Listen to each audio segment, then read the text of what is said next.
on the client, so we get handover. So 17K. Hello. Okay, if you could grab a seat, please. Just like to welcome everyone to the workshop on the 5th of August. Just a reminder that this workshop is being recorded and the footage will be placed on our website by Friday this week, all things going well. A slight apology from Monica, who's going to be a few minutes late, so she's not here yet, but she intends to come along fairly soon. First item tonight is in relation to the expert panel's report, and you've all been introduced personally to Greg Craft, who's sitting next to me here. Tonight I've asked for David if he could chair this section of the meeting. The reason I've done that is because the LGA have been circulating around the state undertaking a consultation process, and David's been involved in most of all of those. And staff attended one recently in Campbelltown, and so I thought it was appropriate for David to just chair this section because of his knowledge and awareness of what are the key issues that are being driven throughout the state. What I'll do is I'll just hand over to David, if that's okay, and we've got about an hour and a half with Greg tonight. Following that, we'll be dealing with the Memorial Gardens. We've got the in talkers. Brendan's going to introduce that topic. We also have the Broadview Oval Master Plan that we'll be discussing as well. So it's going to be quite a long workshop tonight, but there are three key items that we need to discuss. Following tonight's discussion on the we'll be following up at a subsequent workshop as well, so we don't have to deal with it in its entirety tonight. It's really just an introduction and an opportunity to hear from Greg. So can I hand over to you, David, to take us forward? Did you want to check off the notes from the previous meeting and all? Yeah, that'd be good. Sorry, that over and done with. Just on that, so has everyone had a chance to read through the notes of the last workshop? Yep. Yeah, everyone comfortable with those? Yes. Good. Okay, we'll move straight into item number 2, which is the expert. Okay, thank you. And again, welcome to Greg to come along. It's really fantastic for Greg to be here because he is the bloke who led the expert panel's work for the LGA over previous months and travelled throughout the state listening to people, looking at several issues that are affecting local government. And we'll ask Greg to speak about what he saw, heard, and what influenced the panel's recommendations in a moment. But just to provide some context to this, this exercise has arisen out of the LGA board's view that it's healthy to do a review of yourselves every so often. Now, this has happened in other states where local government has said, look, are we the right shape, size? Do we do enough or do we do too much? Is cost shifting the way of the future? Are we ready for it? Should we push back? What's our role in a federation of governments? And in every state, in the main, where that process has been started by local government, it has been taken over by state government. And the state has interpreted it as meaning usually amalgamations amongst other outcomes. And you've seen the result of that in some places, and in fact we've lost one of our very good staff up to a de-amalgamation up in Queensland where local people decided they didn't want that course of action. In South Australia, we've decided to open up a process that's run by local government and for local government, but by an independent panel. Greg headed up that independent panel, and he can talk a bit about who else is on the panel in a moment. But they are at arm's length from the LGA, and we're free to provide whatever reviews and advice they thought were appropriate. They've now finalised their paper, provided it back to the LGA, and the LGA is now consulting across the whole of local government in South Australia about what we think as councillors and elected members, what we think of the panel's recommendations. So tonight is part of that chain of consultation. Ultimately, the LGA wants to hear back from members and from councils and from regional authorities to understand what we like about the report and think should be pursued further, and what we don't like about the report and shouldn't be pursued, and take that to the AGM in October to get a resolution by all councils as to what the next step should be. Okay, so to inform that resolution at the AGM, the LGA needs our feedback. So that's the purpose of tonight. And as I say, we're delighted to have Greg here to take us through it because he is the expert of the experts. In terms of setting some framework about why the exercise has become important, I think it's become more apparent that the relationship between federal and state and local is a continually evolving one. We saw under the Rudd government large amounts of money for community infrastructure that came to us very much, and we got our stadium done up with that, and they were very keen on a close relationship with local government. The new government has withdrawn a little bit from that, and they want a different relationship, and possibly through the states rather than direct. We're not quite sure where that'll end up, but they have, interestingly, announced 2 white papers, one on the federation and the other on the taxation system. Now, we know we get some money from the federal government direct through our financial assistance grants. The Commission of Audit questioned those and said perhaps that's not appropriate. The government has said no, they'll keep them for now, but the review of the taxation system may call it into question. So they're also thinking about what is the nature of the 3 levels and what's the relationship that they should have. So it's a really opportune time for us to think about what we want and what we should advocate for, because we need more clarity around what we should ask. I want to bear in mind too that only a couple of weeks ago, maybe 4 weeks now, the Premier announced the demise of 440 boards and statutory authorities. Gone. Those people that put their hand up as board members voluntarily or in paid positions for all sorts of boards right across the state, they're announced in one fell swoop, they're all abolished. And each minister has to fight for their reinstatement, or they will introduce legislation to officially wipe them out. So what nobody thought was possible was made instantly possible by that one announcement. And what I've said to people in my regional forays with this consultation process is, did you hear the feedback from the community about those 440 boards going? Of course, that was the answer. No, it wasn't an uproar from the community.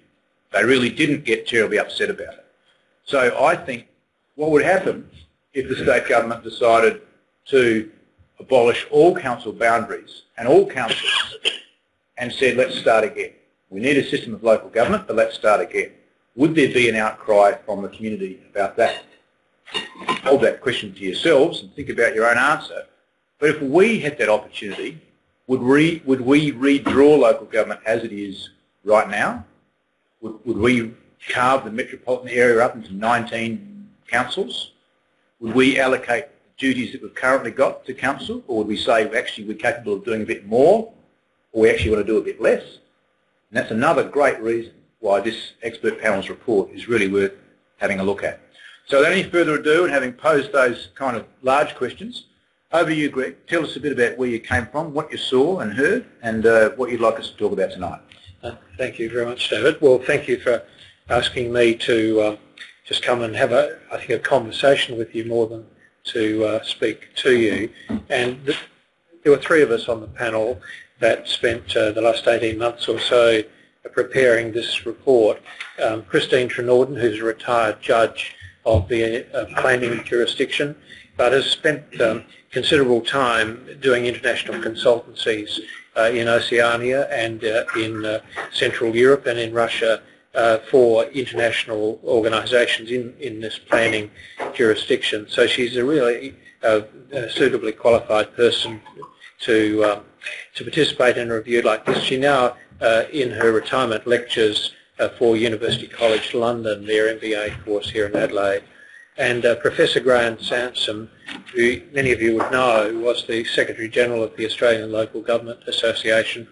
When the Commonwealth Government set up a local government research centre in Sydney, he headed that up for many years and has been more recently chairing a review of local government in New South Wales. So it was quite an interesting comparative for us as well. So we had 3 people who brought different dimensions to this review.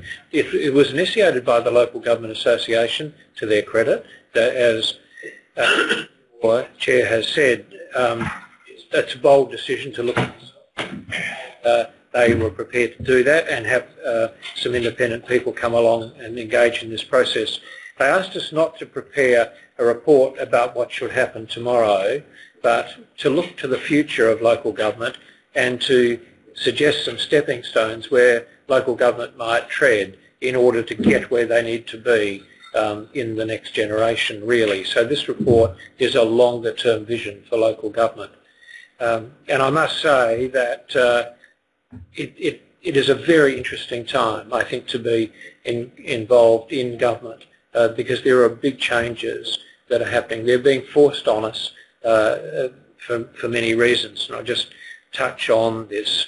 My conclusion at the end of this process was just how fundamentally local government, important local government is in this country and our way forward. I've got huge respect for local government. I think it's a mixed bag across Australia. You know, we've got 68 councils in South Australia and we've got 1.6 million people, and you've got to say that if you did scratch it all out and start again, you wouldn't draw those sorts of conclusions I think that we've got historically. But there is enough energy and enough vision in local government to find a way forward. Just by comparison, I should say that I was in New Zealand on a private visit and I spent a few days at the Auckland City Council. I think many of you have probably heard discussions about local government in New Zealand, which has been through a major reform process, as has local government in many other Western countries. And in Auckland, there's about 1.7 million people, about the same size as South Australia, and they've amalgamated 21 councils, local councils, into one regional council authority, but they've kept parishes, if you like, intact in those communities that were previously served by discrete councils. When you say parishes, what do you mean by that? Like libraries or? Yeah, just the community facilities. They've got a local, they've kept a mayor and a group of people. Oh, so they've actually kept the mayor? Yeah, they've kept and those mayors, the 21 of them, meet collectively, and feed into the local, the higher body, if you like. Then what's the point? You've got a mayor, what's the point? Well, because that's got a limited role in the community. It's a leadership community, in that community, but it isn't the fully blown council that you might have in the past. Yeah, it makes it influences decisions. It makes some local, has a small budget and so on, does minor works and things, but then there's a higher order, and that higher order is in, I think, 8 divisions, and they control ports, power, water, transport, so on, and the council overall employs about 25,000 people. We've got about 10,000 people in South Australia employed in local government, probably another 10,000 indirectly, consultants and so on. But in New Zealand they don't have local, they have local government, but they don't have state government, and then they have a federal government. And federal government in New Zealand is reasonably light on. They don't have a defence structure. It's an interesting country, really. You look at South Australia, we have 68 councils, and I said about 10,000 people. We have a state government that employs 86,000 people in this state, and then we had a federal government level, and I don't know how many people, I could never find out, but it's a lot. So you've got to say, if you're doing a report like this and you're looking into the future, you've got to say, is our federal structure sustainable into the future? And I have to say that I don't think it is. I don't think into the future we can sustain 3 fully government as we now have, all legislating and all providing various ranges of services. And our review showed that there is considerable overlap in service provision in our community.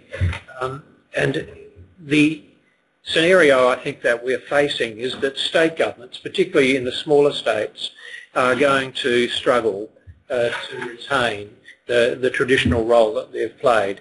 As you know, under our federation, our constitution provides that the states really have the constitutional power, and they've just given to the Commonwealth the powers that they think are appropriate.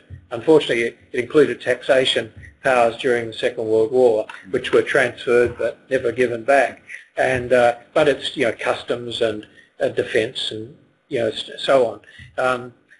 So the states really have got authority, legal authority, but they don't really have the financial capacity any longer to exercise that authority.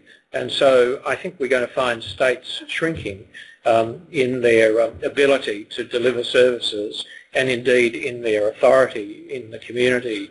And I think there is some evidence of that, particularly in the smaller states in Australia. And our population growth is such that we know that we're not going to grow as a state at anywhere near the pace of the other states apart from Tasmania. But the growth in Queensland and in Western Australia is very, very substantial. And of course Victoria and New South Wales, their economies are ticking over at a much stronger rate than ours. We've always had to work much harder in South Australia. They're a bit smarter to, in fact, secure the viability of our state. And so I just raise those broader issues because I think that's the context in which we're looking at this in the longer term. I just also wanted to say that, as David mentioned, that the Commonwealth Government has got a series of reviews currently underway, particularly the reviews around federation and around taxation that are very, very important for local government. And I think that we're going to see the Commonwealth transfer much more of its service provision back into the states, but particularly back into local communities. And where it knows, and I think it can be confident that it's closer to the people and where services perhaps are much better delivered at the end of the day. So we've seen that occur in England, the big society policies, and people are watching that with interest in America, and so on. And I think that will occur here. And the question really is whether local government itself wants to organise itself into the future to accept these new challenges that I'm sure will be presented to you in the years ahead. And that is going to require new ways of organisation, new ways of thinking, but new ways of service delivery as well. And we've tried to touch on these in the report. And one of the ways is, we believe, is in improving and working much more closely with the other two tiers of government. And we've tried to institutionalise that in some way in what we're talking about. Our conclusions just briefly, and then I just want to touch on a couple of areas and then let's have a discussion about all of this. First of all, it was a movement towards regional local government. So a structure that leaves in place some local representation, a local sense of community, but a local government structure that has got the capacity to influence the big decisions around infrastructure, around economic development, around intergovernmental relations, and provide and accept a responsibility for services that traditionally haven't perhaps been the role of local government.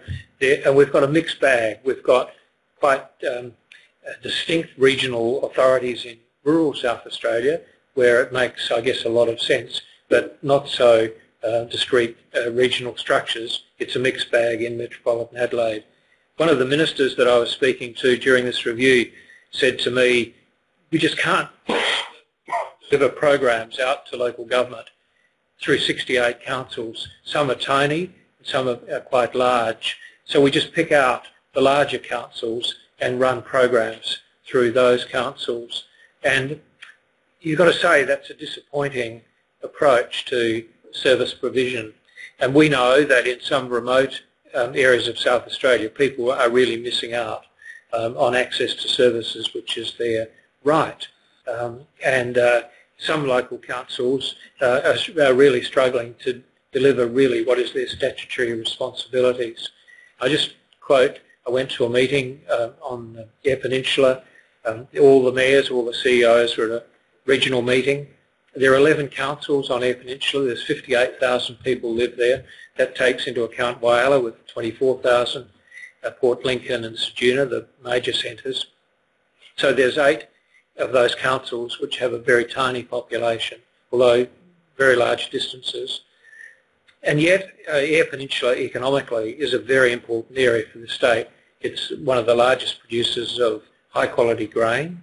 It is a crucial area for mining, and there's lots of conflict about mining in rural areas, not just in South Australia but across Australia, and they're mostly about infrastructure provision.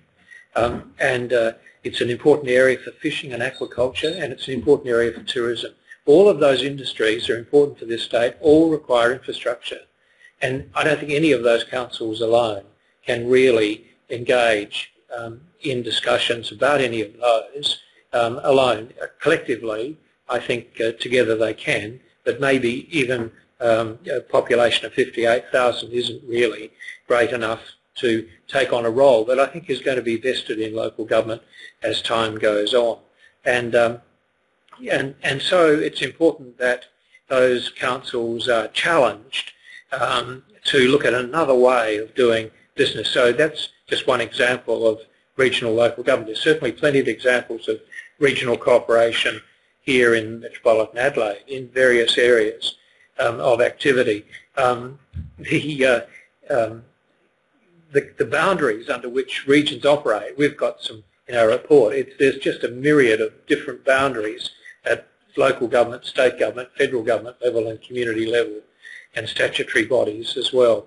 And there is a lot of overlap, but we don't believe that it would take a lot to get people to agree on basically common boundaries, which would help.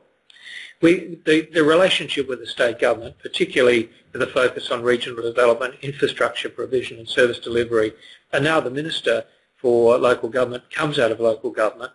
He's also the Minister for Regional Development, and it's just an ideal opportunity. He's an independent, he can speak up on issues where he might not have been able to do otherwise, and he's really quite influential because the government needs his vote.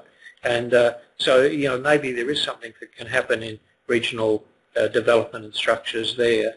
A stronger role in strategic planning and environmental and natural resources management, so important for this state. We've got a fragile environment. It's very important we look after it. And so strategic planning as well, the 30-year plan is a crucial strategic document. And at the end of the day, it's local government that's going to be administering a great swath of that strategic plan.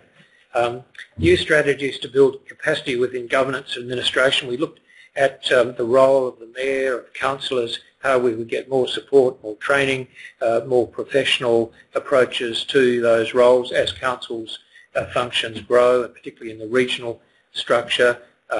The element of the local government franchise as well. Less than 30% of people vote in metropolitan Adelaide in local government elections. We hope it will be more later this year, but it's a little higher in the country. But you've got to say, is that a safe franchise on which you base this tier of government, particularly when I envisage that you'll be taking on more responsibilities and playing a different role into the future. The other is these, just the fact that people can sit at home and participate or can observe these deliberations, your council's deliberations. Local government is much more accessible to the people, and there is a feeling of confidence in local government. I think being able to be influenced or to reach out or to engage in dialogue, and the new technologies are fundamentally important in that people who are housebound, people who are interested in various aspects of the life of their community are able to participate into the new technologies. And I think local government ability to communicate is just so far advanced from that of the state government and the federal government, who usually try broad brush methods of communication rather than more individual methods. The relationship with the state government is one of a parent and child to local government. The Local Government Act is the vehicle whereby the state government really subjects itself in a legally subordinate way. Local government is at the whim of the state parliament.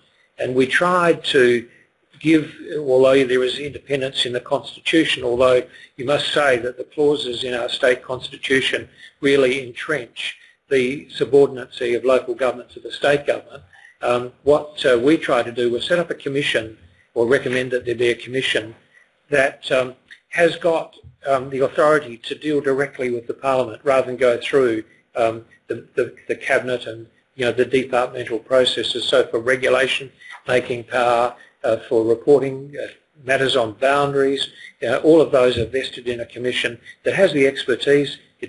People are appointed by local government, the people who have the great respect of our councils, who are able to influence then the key decisions about local government and plug those into the Parliament in that way. And so it's really changing the nature of our Parliament in some ways as well. We dreamt of each year representatives of local government, state government and federal government sitting down together and looking at their 3 tiers of budgeting. And how do you get these budgets together rather than, someone in the Transport Department says we can't afford to fund the Cadell Ferry, so we're going to cut it off. There's only 120 people a day use it or whatever it is. And so, we get a more mature approach to how budgets are formulated, who's got a responsibility for this or that, transfers of responsibility at the 3 levels. And we're a long way away from that, but we need structures to bring that together. And I think in the country you see state and federal members working much more closely with their councils than you do in metropolitan Adelaide, and that's one of the challenges. So there were just some of the conclusions. I know that there's an interest in regional local government. I'm happy to talk that through a little further with you. Okay, thanks for that, Greg. I mean, it's a great description of the basis and what Greg's heard, and you heard the key recommendations that have come from the panel. And tonight we wanted to touch on a couple of them, and these are the ones that generally take a bit of discussion. And regional collaboration is we're not shy about. We've got the Eastern Regional Alliance in terms of that discussion platform to get particularly mayors, CEOs, but more importantly our officers together to share intelligence and policy setting. We've got our Waste Care SA, which we're about to dissolve, but never mind, it's worked for 10 years in terms of owning a facility to take waste, and we've done that on a regional basis. We've got our Eastern Health Alliance, which has worked very well for some years. We had a swap library scheme, which has now been grown up and adapted and adopted into the one card library scheme, which covers the whole state. So we've done different bits of regional collaboration before. The panel's recommending that there be more formalised regional groupings that take on more tasks, not just the health service having a regional authority or the waste receival facility having another authority. So the recommendation, Greg, you can talk to this. These slides are just to help us along here. Just talk to us about why you thought this made sense and what this would look like in the context of, say, City of Prospect. Well, I think you look at how you want to provide services to your community and how you want the community to be prosperous in a way. You want access to employment. I guess fortunately you're closer to the city. There's 120,000 people a day go to the city to work. So it's obviously a key area. But you've got a rather strange historic article of the Adelaide City Council being really the central city area. Most of our capital cities have changed the boundaries of their capital cities. We have about 24,000 people living in the city and in North Adelaide, and there are 900 people working in the Adelaide City Council. I was talking to the Lord Mayor the other day about this, and so the capacity of that council to provide a range of services to much greater than the City of Adelaide is there, it's sitting there. And it's one of the challenges. How do we use those resources? And I guess many of your citizens would use facilities in the city, whether it's the swimming pool or libraries or whatever it is that you need to access in the city. And what I think we were looking for was, in the next generation, what might local government be doing in terms of public transport or education, particularly preschool programs and so on. That many of these programs have been sitting historically in the state government basket with federal government funding. Government is going to put conditions on funding to the states and say, we want you to do these things in the future. And, you know, I've often thought about how differently our schools would be used if they're actually vested in local government rather than the state government. And there are massive facilities across the state that are used for just a few hours each week. And they could be used in a totally different way in our community if we could unlock them in a way, and we get caught up in all sorts of issues around the responsibility for those facilities and so on. And so I think, you know, this is more forward thinking. So in your region, I think you've got you know, a very small council in Walkerville, but a sense of community there. Prospect, larger, but a really strong sense of community. Adelaide City Council, you've got Payneham and Norwood and St Peters, strong communities there as well. And it seems to me that there is, you know, the basis of a community of interest, of working together in planning issues, in economic development issues, in strategic issues of service delivery and so on, and still retain the local character, but have that ability and that authority, if you like, to participate in higher order thinking and programs. Local government actually, we found financially, is quite conservative. There are a few councils that are struggling financially, but there is actually considerable borrowing capacity within local government. Most of the local government borrowing, of course, is not of a regional nature, but it's of within a council. And so that if we could actually release some funding for infrastructure, other issues, that would create jobs and help our economy, then I think, you know, that's another challenge that local government has at a regional level. So that was our background thinking. There's a lot of practical issues, and you're aware of those. But you know, I was down in Galway talking to the Alexandrina Council, and they've already worked on a strategy down there to work with Yankalilla and Victor Harbour and try across that region. And Kangaroo Island's a little bit different. It's in that area, and there's the government I know are working on a strategy for Kangaroo Island. But you know, Kangaroo Island, they told me 350 state public servants serve that island, 2,000 people. And she said they go for 1 day a month or 2 days, or they do this. And, you know, it's just not the model that you'd want to have to really help people, many of whom are disadvantaged and caught on the island. So, you know, that's a bit of our thinking. Okay, so we'll just start off with a few comments. So Ashley and then Sam and Bruce. Thanks. I agree with the comment that I doubt if we were designing a local government today, we'd split the Adelaide area into 19 councils. However, and recognising the council for future would be different in any amalgamations, did you do any cost-benefit analysis either in this state, council amalgamations of 15 years ago, 17 years ago, and interstate, of what benefits it brought to any councils, whether it was worthwhile? I mean, we spoke earlier tonight about one council in the amalgamated, and a few others have. And that to me is one of the keys. Is the evidence there that amalgamating councils has a cost benefit? Because much of the key of what you're talking about tonight is the cost benefit of regional councils and its ability to do more work. I don't think you'd do it. It's not really amalgamations in the old term sense, you know, like they did in Victoria, you know, just really wiping the slate clean and putting in administrators and redrawing the boundaries.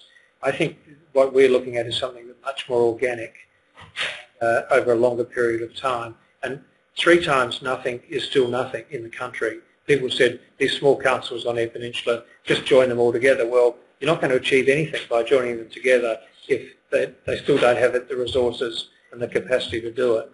So I think, you know, what you'd need to do is, you know, have a look at say in New Zealand, they've actually quantified the savings that they've made in what they've done. They're very substantial, but that is a big exercise they engaged in, and it's a discrete community, whereas we've got a much more complex situation here in our rural areas we're dealing with, and in diversity of in a metropolitan area as well.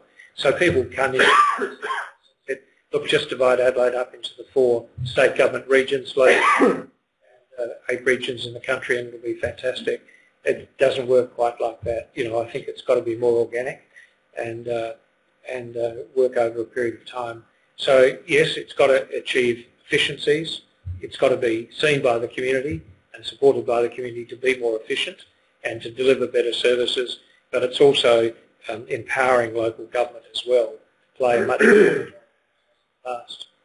I agree entirely, but fundamental question, organic or not, is there evidence that it has been of value in Australia?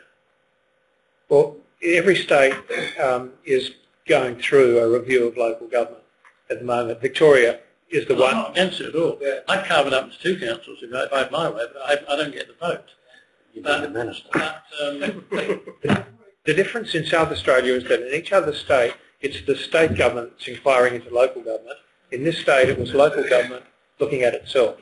I think there's much more chance here of achieving something that's a better outcome because it's coming from local government than being imposed by the state government. And in Queensland, there was forced amalgamations. There were weddings that were never going to be consummated, really, and that's what's happened. And they're now pulling them apart. It's great sadness, really, in the community. And there's still some feeling in Victoria that they didn't get it right, the Kennett proposals over there. You've got to say, though, that local government in Victoria produces, I think, some very high-quality services in those communities. My daughter lives in Melbourne, and I'm very impressed with what her council does. It's a very big council. Yes, thanks, Greg, for setting the scene there, which you've been doing, you and your team, over quite a few months. I've been following, and that, and I was very interested in the early stages when you were going around and looking at all the various individual comments and the little groups, that all went round to see, how are you going to pull this all together? Anyway, I think whatever model, like that, the notion of the organic, and I've always personally been interested in looking at more like a provincial city type of model surrounded by hinterland that will have enough of these structures, there and still provide for that almost the village feel, but that you've got the big, a bigger city there, that will provide jobs and do all of that. But I think it even goes back more to the number of the question, and you mentioned it before, is that somehow we need to get local government with its share of the taxation system. Because whatever we're doing, doesn't matter what wonderful model we'll all have, if somehow we can't be more sustainable and not be beholden to the state government, and I think you've touched again on how there might be some models of looking more at that. So to me, that's more the important part of it. I think there's a feeling that it's a trickle-down financial arrangement, and it's POC, the road funding is given this year and not next year, and so on, and that government is actually passing on responsibilities without funding as well, and particularly statutory responsibilities. And it's trying to get over that style of decision-taking that's really important. And local government is too important to be treated, in that way. I think the Cadell Ferry is a classic example of a very small decision that was made, that was tucked into a budget, and yet has huge effect on the local community. Who is really in the best position to make decisions about that community? It's the local community itself and their local representatives. So why can't the management of ferries be part of that local community's decision? If there's a financial issue, people will probably pay $2 a journey to help keep that viable. But the government's also got a responsibility, total government, to care for its community. We all get roads in the city. They rely on a ferry, to get across the river. We need them there because they're producing wealth for the state on their farms, delivering services and so on. And yet this, really perfunctory way of making these decisions is so hurtful. And the environmental management of our state is moving very rapidly to local government and community structures and the regional authorities and so on. And so things like native vegetation, and so on, those functions ought to be delivered, I believe, much more in the local community. And yet we've got these bureaucracy. It's not just the state government. The Adelaide City Council's bureaucratic structure worries me as well, because it really belongs to the state. That's our capital city, and there is a capital city function. But how do you liberate that out, and to get the efficiencies that we'd want across the state? And so these are the financial issues. And so the taxation review the Commonwealth are doing at the moment, I'm sure, is going to look at these sorts of issues. Yeah. Thanks. Bruce? Thanks, Greg. I'm amazed that really you haven't come up with a plan or a thing that says, well, this is what's happened in Queensland with amalgamation, this is what they've saved in millions of dollars, or in Victoria or New South Wales. I'm surprised you haven't actually done that. Very surprised. But you're talking about the New Zealand, they say this.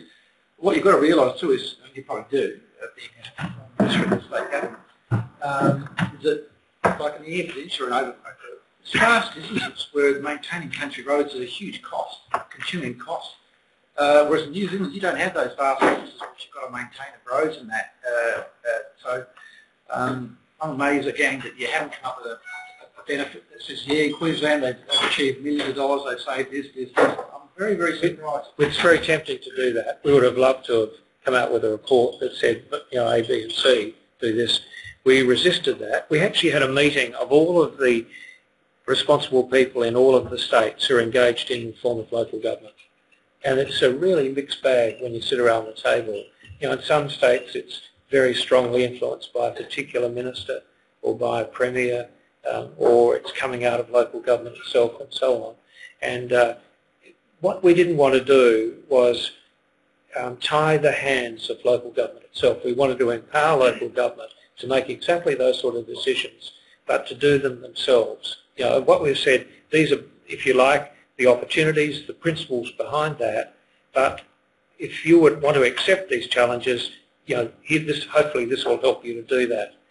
And, the temptation for us would have been to actually, and people asked us to do this, was to draw some boundaries and say this is the way to go, and to try and calculate the savings if you did this or you did that. And it spent the next 5 years having a Barney about boundaries and take all the energy out of local government. Yeah. Also, you said that I'm quite worried about the federal government's now going to go government at the moment, correct? They're going to go to state government, divvy up. Again, I see a problem there is that, okay, state government's got the money. We're going to give it to Port Adelaide, which is a Labor seat. We're going to give it to down the north, which is a Labor seat. We're going to give it whatever, because it's a Labor seat. The same with federal. If you say, okay, well, we're going to let the federals do that for government, they're going to say, well, we're going to give it to a blue Liberal seat because the federal Liberals are empowering federal. We're going to give it to a blue Liberal seat, makes pump up. Then you actually look at maybe a statutory authority receiving that money and dipping it out in South Australia with the local government. We did. Where it's not unbiased. Yep. You have the Grants Commission at the moment, receives money and makes recommendations about its distribution across councils. But we actually saw this local government commission, a statutory body that has got authority, it's got independence, statutory independence, reports directly to the Parliament in the same way that the Ombudsman reports to Parliament, or the Auditor General reports to Parliament, or ICAC reports to Parliament. So you haven't got that political influence as well. Now this will be opposed. We know that no government would want to, concede that power, but you've got to start that debate, and eventually you'll get there, with these sorts of authorities. The problem is that local government isn't considered in our federal constitution, and this recent case in the High Court about school chaplains, said that they can't pay this money to other than state governments. The Commonwealth wanted to pay it directly to the community, and local government is caught up in that sort of thinking as well. So there's a way to go, and the recognition in the Constitution of local government keeps getting pushed back, all the time. Thank you. Look, just a couple of things, just pick up on that last point. I think the recognition in the Constitution is a really important issue, one that we can't let keep being pushed back. And a different type of federal election with a different incumbent Prime Minister, we might have had a very different result because we may have had the referendum that we thought we were going to have. So I think it's something we need to keep very, very clear on the agenda. I was just interested in something that David said in his introduction about if we actually went out to the community and said we're going to abolish all government and we're going to start from scratch, would anyone care? And sadly, I think that was right. But that said, did you, in your travels, you talk about talking with lots of mayors and councils. Did you talk to many non-council affiliated people? I'm interested in the sense of community and why, for me, I think council is important and local council is important. It is about that. But it doesn't translate, about voting in a minute, but it doesn't translate to votes because, of course, only 1/3 of people vote, which goes back to that question David raised, who really cares? So I'm just interested whether any of your conversations were broader than just... We did. We met people, around the country. But we received a lot of letters and representations. I'd go on the radio and there'd be people, ringing up and writing for days and so on. So there is a real community interest in local government. And it's about delivering really important services to people as well. And so people do care about it and they are interested. Not enough to vote for a lot of people, unfortunately. But we've recommended compulsory voting, and I know John Traynor during the week was saying, how do you have compulsory voting without having politics? Well, that's the problem. But I would have thought that getting a good, solid franchise is well. That was actually going to be my next question around the compulsory voting, and I think the recommendation talks about aligning it closely as possible with the state and federal election electoral systems. My question was that one around, if you look at the eastern states example where they have compulsory voting in some states, it's very politicised, it's effectively much more of a training ground for people wanting to enter state politics than maybe it is here generally. Do you think that would impact the sort of concept, I know it's a bit of a romantic notion, but the concept of the mum and dad in the side street who has a local issue and they want to represent their local community? Do you think by kind of making that alignment closer to the electoral systems and compulsory voting would impact on that? I think it would, and I'm really concerned about it. There is already politics in local government. Well, yeah, absolutely. Subterranean, if you like. But, I think there's a culture in local government that lifts people above party politics too, to a large extent. And I think that's to be valued and protected. And it would be a shame if you ended up with pre-selections and the political structures. But you have to live in the real world, and wherever you've got authority, people will want to bat from interest groups, the political parties won. But I think we've done pretty well in South Australia, so I think there's a culture there that's reasonably strong that might resist some of that. Look, I think it'd be good if there was, and I think from my experience sitting here for the last 3.5 years, we have had, secretly we have members of political parties who have run the state campaigns, but I think as a council we've always been above it, and I think that's a really important point to make, and it's been, I think, very respectful for everyone around the table in that sense. I often sort of have this fantasy that we could get rid of the state government and have a federal and a local government and kind of miss out the middle person. And now I come back to my reality and think that that's just going to push everyone in that sort of tier of government down to the local level. It's going to end up with an overinflated state government. But I think that they're really, really critical issues that we need to look at. And I think it's been very good, so thank you. There's plenty of states in the US that have got a lot more people living in them than us, 4 or 5 million people, any of them. They have a parliament that meets for 25, 30 days a year. There might be 4 or 5 full-time politicians in the state, the governor, the Attorney General, the Treasurer and so on. and they filter the money that comes from the Commonwealth down to local government, and they, carry out a whole lot of other functions that are about stewardship, really, in the community, and they survive. We've got this grandiose view of, state government, and it's, 15 ministers, all the authority and so on. I know as one. Well, there. Judges as well. We're Supreme Courts and so on. We're only got 1.6 million people. I think we've got to be real about sustaining into the future. It's about efficiencies. It's about doing things better. I might just get Kerry to flick to the next slide, and I think, Alan, you wanted to have a say, and we'll get to people to have a second bite in a sec. So this was the regional model that the LGA sort of thought, what does it look like? Well, it might look like this. In the individual councils still exist, but they help form a regional council that could be the governing body of mayors, so they're elected representatives that form that regional authority. And to the side, there's the regional strategic partnerships that might be for all the services that region provides that go back to the council. So that's a potential model, and Greg, you can comment on that once you've digested it as well. But let's just try and get some sort of response to this idea of regionalising in a more formal sense, and our reaction to that, so that we can provide our feedback to the LGA. Alan, you wanted to chip in? Had moved on, so I'll talk about history. I just actually wanted to go to the comment the three of you made that I saw very important, and with the fear of politics coming into it, and that my only experience is Broken Hill and here, and Broken Hill, basically you voted for a party, and that, I don't even think I can remember a name, but I remember who I voted for. So you went down that track, but to this area here, and in particular two people here that run for two different parties, and I personally saw none or very little damage to what went on here, and with two different, I don't know, there's different ideologies with the Labor Party and the Liberal Party, but, they would come from two different platforms, but I didn't see it cause any great damage here.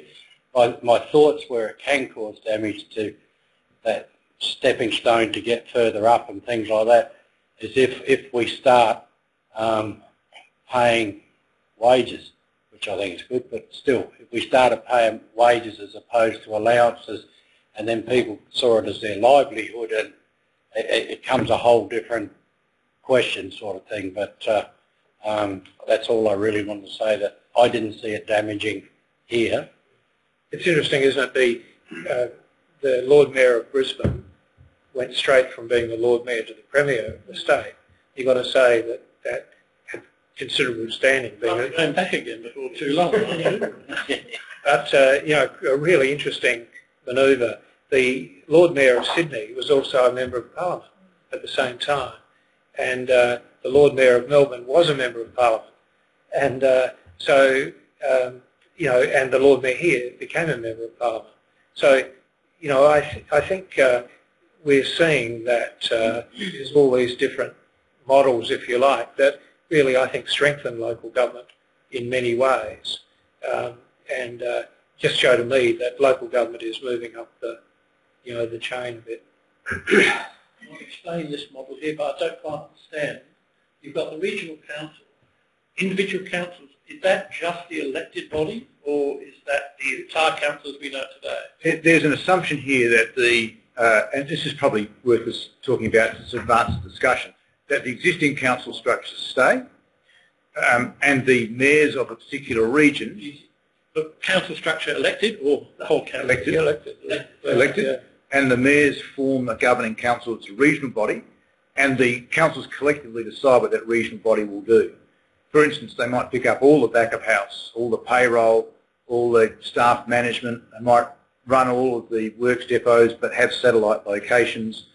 All the CEO level and directorships might be run out of that regional authority. And the local councils, I think it's the New Zealand model, I didn't see it from what I've heard, they operate at a level where they put budget bids up for what they want their program to be throughout the year.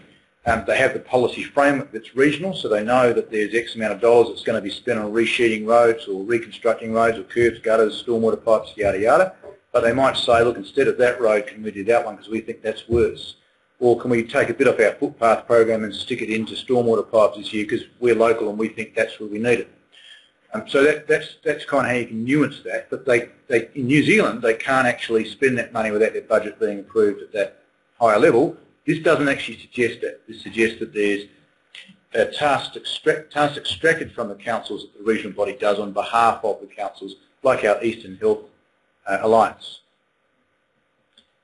And I wanted to get to Monica, and then we'll go back to the second. I kind of just wanted to comment on this because I work for DECT, and so this is kind of like our model. So you've got the overarching department, and then it's changed this year, and it's changed so frequently I can't remember what we're up to.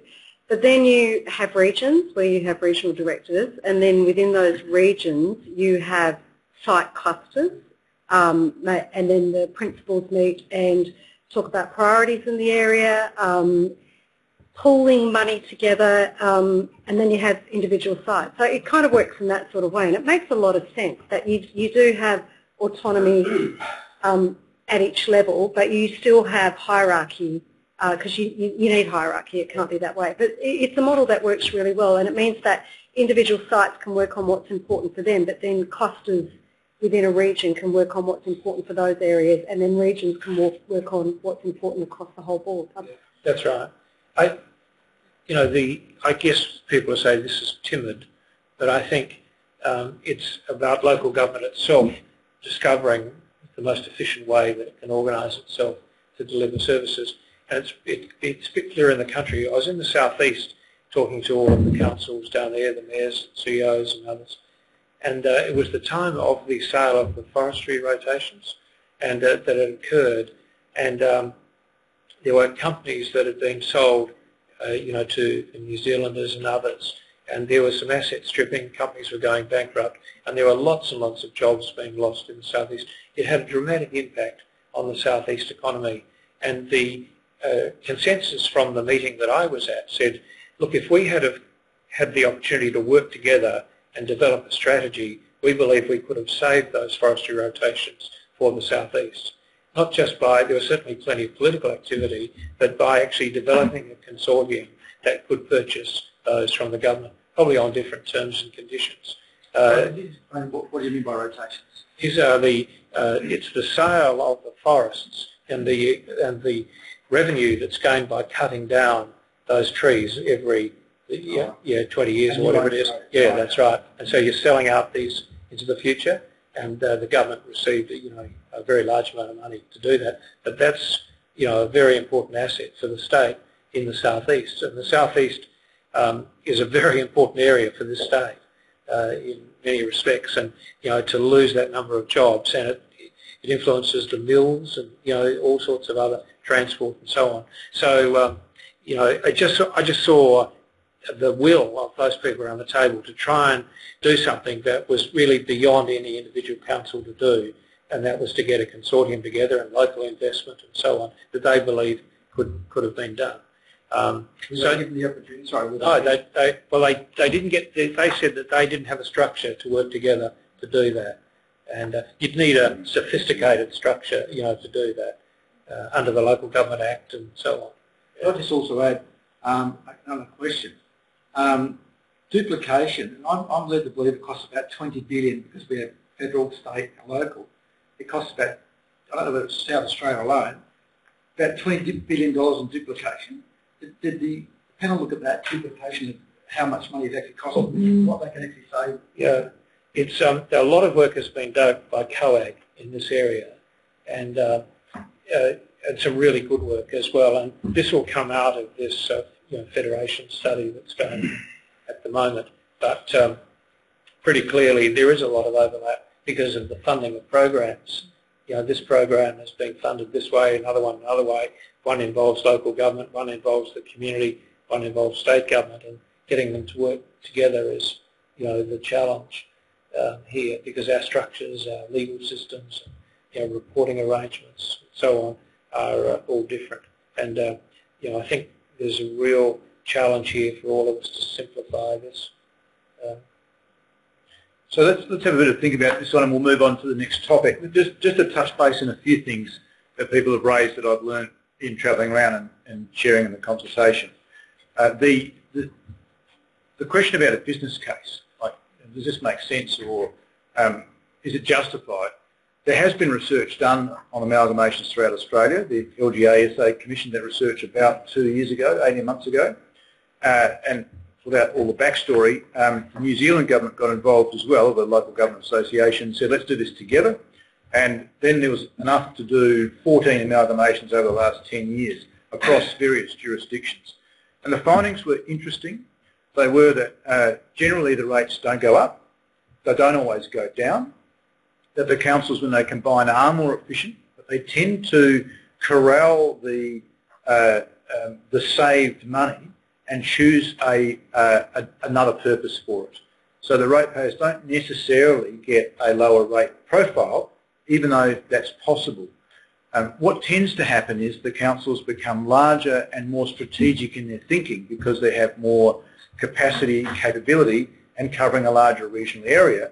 And so the ratepayers saw a lift in the level of services, the type of services, and greater strategic outcomes. And that sometimes was a major intersection being done that's been a problem for years, or it might have been a major public realm upgrade or whatever it might be, or more clout with the state government. Okay, so that was generally the outcome. So it was a combined business efficiency outcome, not just a cash dividend back to ratepayers. They also found that the community involvement levels could be maintained, even though they'd gone from very local to much larger. And they said that's just a function of the new council working hard at it. And they said there's very large councils do it incredibly well. And if you saw, I think we were up, who went up to the Gold Coast local government thing, the I Love Brisbane campaign had T-shirts. It was a fantastic campaign by the largest council in the country, and it made people feel incredibly part of that council. So they showed it's possible. And so they were the main outcomes. In terms of whether large councils work in South Australia or not, it'd be hard to deny that Salisbury, Playford, Port Enfield, Onkaparinga don't work. They clearly seem to work. Page of the Advertiser, they're not under threat of being sacked, the Auditor General hasn't gone in and said there's problems. So you have to conclude from that they function quite well. And we don't see lots of complaints bubbling up and pressure to change them. So as a local government community, we just want to be eyes wide open to that, think, well, we can't say that that's not a model that has some substance to it. And Onkaparinga is 160,000 people in that council area in week 21. The interesting observation is often people in the city will look at the West Coast, and Greg's spoken a bit about that, I've been over there quite a bit recently, and look at 58,000 people and 11 councils and say, yeah, come on, they'll get you. You've got to be more efficient at that, seriously. I want you to think about what they say about the metropolitan area. It's really interesting. They're separated by an hour between each place. They're thinking about a grader operator in their depot, driving an hour to go to work every day to go on Grader Road in the other township over there. If they're amalgamated, and they think, well, that just doesn't make much sense at all. We've got problems, yeah, but you guys, you can't even tell what the boundary is. Why don't you guys get your act together and amalgamate, surely to be more efficient? And it's often interesting thinking about this stuff from different perspectives, and it's really challenging. So my question back to the gathering here is this a model we think we could move forward at and make sense in that organic kind of growth sense? Or should we get a bit more serious and say, why wouldn't we look at shifting boundaries and creating those greater strategic entities? And let's not decide what they are, but let's set up a pathway in the toolkit to get us from where we are to actually being able to make that decision. Because right now, I don't think we've got the tools for us to say, if we wanted to shift the boundary, where would we shift it to? And how on earth would we work out whether that would make sense or not? So I see a gap in the toolkit. Chris? Yes, I see a gap, and it's called vested interest, wherever you think it might be. Because, this has got to be a coalition of the willing. And again, just like the sample, you were saying, there are many other ways You know, like we can't have country versus metropolitan. We're all in it together, you know. So I think we've got to build this coalition of the willing and really, you know, sort of. I mean, this is maybe a start, you know, as Greg has said. This is, you know, we've got to work and evolve something down the track, you know. So yeah, I think. To me, but again, you know, I go back to saying, look, we'll come up with all these great models and everything, but there are still the fundamental things, like the fact that, you know, voting is not compulsory, so people don't get engaged and say, why should I? You know, what's my vote going to change? Just, you know, so you think evolution rather than revolution is a better way to go? So well, depends how well the revolution is handled. Yeah. You know, I mean, yeah. Because, I mean, I don't see it as like, you know, negative connotation of revolution, you know. It's just, yes. So, again, it's us maintaining enough of our history and, you know, what we know and love and like about where we live or where we go to recreate and, you know, all that sort of type of thing. But it's recognising that we are all in it together, you know, and it shouldn't be that it's left up to some calamity or that, like a bushfire, well, suddenly we all pull together, you know, to help our country cousins or something like that. So the advantage of us doing this paper is that, and I keep saying this to people, if anyone is in a good position to think about the shape of local government, it does, because we live it. And we should therefore do our best to paint the picture for where we should be in 20 years' time. Because I can tell you, if we don't, I'm fairly certain I know what will happen. it will be done to us. Correct. And it'll be done by people who haven't lived our lives and probably won't be as good at it as we will. So what the LJ is saying is, why don't we start that process ourselves as the experts? But I want to just touch base. For instance, Kerry's going to try and summarise this and put a united front to the... It'll come to a meeting, of course, but what a bit more feedback on this regionalisation model. Is that something that we think is worth pursuing? NRM means? Is it National Regional Management or Natural Resource Management. So, you know, on your It's a bit hard for us to read. rates invoice, you see that levy come through, that money gets collected by us, remitted to the state, who give it to the Natural Resource Management boards, and they decide how to spend it, generally in the same areas that the council collect the money in. So there's a question about, well, why wouldn't councils actually run that process rather than have a separate board? And just to highlight, if there's 440 boards gone west, why wouldn't we be putting our hands up and saying, you know what, we could do a lot of that work. We know our local communities, and we're best placed. We've got an administration, we've got a head office. Why wouldn't we pick up the NRM and Native Veg and all those other things that don't need state structures? We could be the structure. It's a classic case. I think the State Department of Environment has had its budget cut over the last few years by 30 or 40%. And so, you know, clearly there's a void developing in, you know, even the built environment issues, you know, the capacity to list buildings and protect them and so on. So the state's moving away very quickly in that area. I think also, sorry, now that's not that we still haven't come to grips properly with the fact that we live in like double taxation times.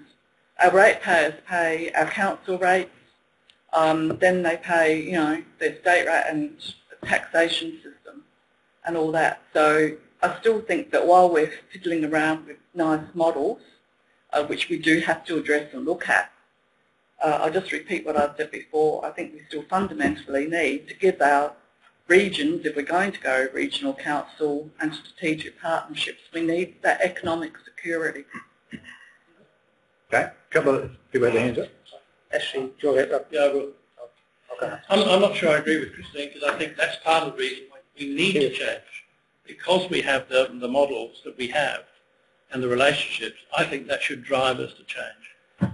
And whilst I think that's workable, I think the biggest problem with it is the left-hand top. Unless we reform that, to have 68 councils feeding in just doesn't make sense. And I think that's where the reform needs to be. Then I think the regional council model, that wasn't 68, it was 5 or 10, whatever. Then I think it becomes a workable model. But to have 68 councils feeding into there, I can't imagine we'd go anywhere. I think, Greg, you said 25 for the New Zealand model, wasn't it? 25? Yeah, but if you look, Bruce, at the Gold Coast Council just blew me away, and the pride the people of that city had to walk everywhere, and staggered the number of people who had these badges on. I love, was it? I thought it was Brisbane that was the campaign, yeah, which is a million. Not the parks Gold Coast, they and didn't have it. as you drove around, the money they had to put into parks and gardens, it was just tremendous. Where the shit they get this money from? They got it from 175 councils and a $1.5 billion revenue. Is where they got it. It's bigger than the revenue of our state. Okay, so we'll take that as a comment, and we'll go over here to Mark, and then Alan and Bruce. Actually, you obviously don't have the heaps good. After comment, but I got that wrong, didn't I? Actually, obviously, you don't have the heaps good FA T-shirt, do you? What? The heaps good FA T-shirt. You haven't seen it, obviously. I'll get you one. A couple of things. I think the sort of question about evolution versus revolution is kind of important because federally we work on 3-year cycles, state we work on 4-year cycles, and local government we work on 4-year cycles. I think that can be almost an inhibiting factor because we're all sitting around the table, we might be really enthusiastic about something and think of us as the state, not just the prospect. But, you know, in a month's time or 6 months' time or 3 years' time, there's going to be different people who might not have that same level of enthusiasm or can't see the same issue. So I think we need to be really careful about the timing because, you know, you have the opportunity, sometimes you just need to take them. For me, just going back on what I said before around community, I think it goes back to if I'm a ratepayer, which I am, what's the value add that my council is providing to me? If that council looks like this or it looks something different, what's the value on me, for me? What am I getting out of it? And you know, where is my sense of community? Where do I go to play sport or go swimming or go to the gym or go to the local shopping centre? And so I think that's got to be factored into some of our thinking in terms of how do we preserve that. And the backroom stuff can happen, and it should be seamless for the ratepayer. They shouldn't have to care whether our payroll gets done in Unley or our parks and gardens are dealt with by the other side. It doesn't matter. If what they're getting if what they're getting is what they need, is what the service offer should be as a council. The other thing for me, which is kind of the elephant in the room that Greg mentioned before, which is the white paper on federalism, and I think that's you know, I mean, that could turn this on its head very quickly, and I can't recall the timing for that, but I think that white paper is going to be really important and will help drive whatever it is we have here. And I don't think we can do this in isolation to that. I'm not suggesting we said we will, but that and the tax review are just so fundamental to any discussions we have about what we look like. And I'd be really concerned about going too far down a path, and then we find federally there's some discussions that, you know, move that in a different direction quite significantly. We can't sit our hands either, so it's not about doing nothing, but it's about finding that balance, and we don't go too far down to find ourselves with egg on our face later on to say, actually, we're going to go down this track. And you're right about timing. This process was started well before the Coalition won. And, the Coalition have now got those papers up. It'll probably take a year before the findings come out. So it is about, you know, when the planets align and you leap, and when you kind of wait. And I want to wait for those papers. Alan? Yeah, just, sorry, Minister, disagreeing with you here for a moment. Maybe called different things, but the individual council set up that you said, Mark, you know, the pay could all be done over at Unley Council or the gardens could be looked at. That's okay. But, you know, our mayor, to me, for local government stuff, is the best person in this area to be able to put it to somewhere else. The Hills Council mayor is the best person to put that region's sort of stuff, you know, so it could be called different or whatever. I'm not concerned with that, but I'd be concerned or would want a grouping from each area, because you have it, you know, and we've just gone back to a ward system. Some disagree, but some don't. Why? Because some of us feel people have been talking to us, we want to talk to someone local. And to me, this way, and it doesn't really mean the bottom blue bit's how it runs, but that first bit, it should still be David or Bruce or Rob, anyone, but our mayors that run, that actually got this area. Because I'd rather go, and even if I wasn't happy with him, I'd rather go and talk to David about underpowering on Prospect Road or the flooding down on Churchill Road than I would go and talk to the bloke from Victor Harbour or Burnside. Just we're compared with Burnside, so I don't want to talk to them. But that's how I feel, so it could be called different, but I still believe it's very important to have local areas for local issues. And that's what we've tried to grapple with. Yeah. It looks like that model. Yeah. Bruce, do you want to add anything more? No, I've already had my say. Someone else can have a say.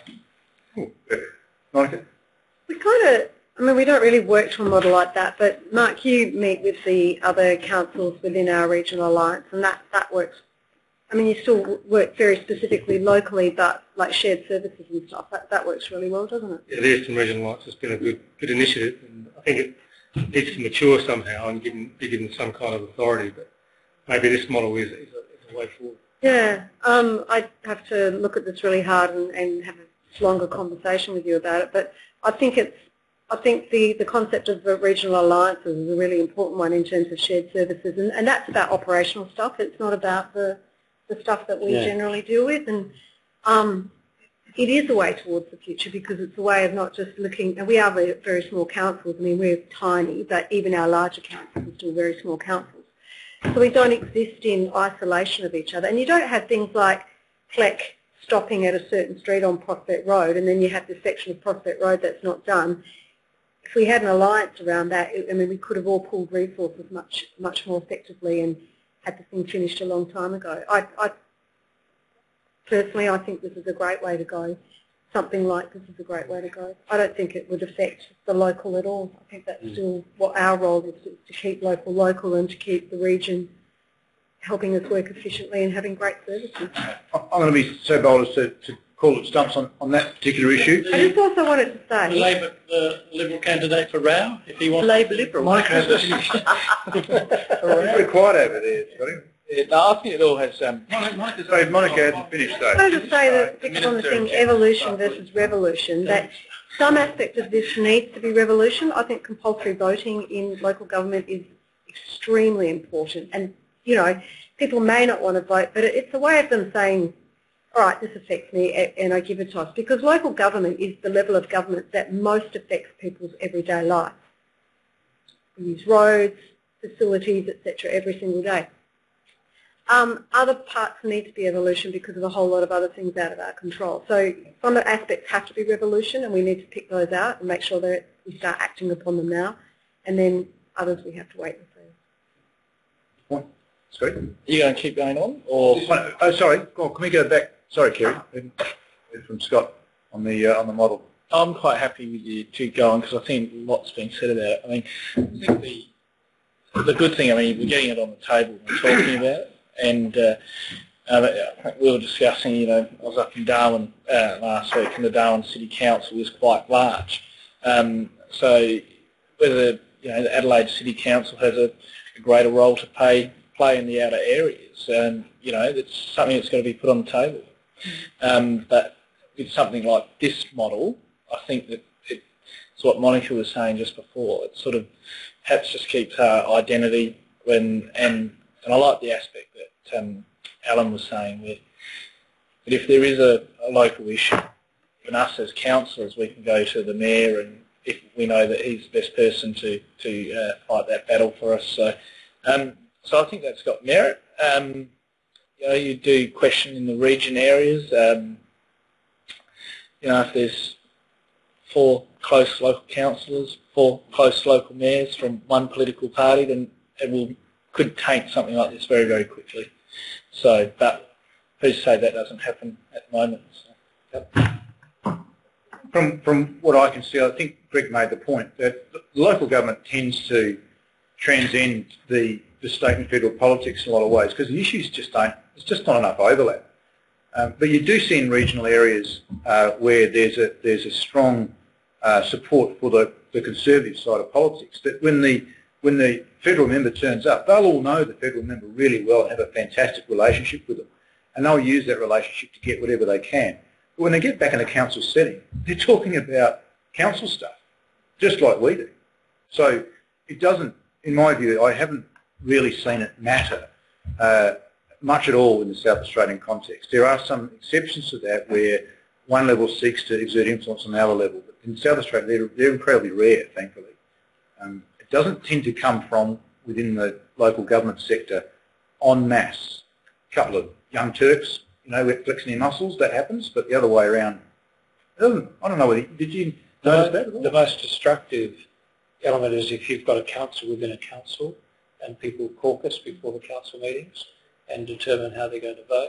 And I think a code of conduct, well enforced, can deal with that issue, but that's a very destructive influence and really defeats, the democratic structure of. Is that only a Burnside disease, though? Or? Wouldn't happen here, Greg. Wouldn't happen here. There are few. Now, can I just touch base on compulsory voting, because there seems to be a bit of discussion around that one, and it wasn't in the kit bag tonight, but just to let you know that the feedback around the sector has been really interesting around this.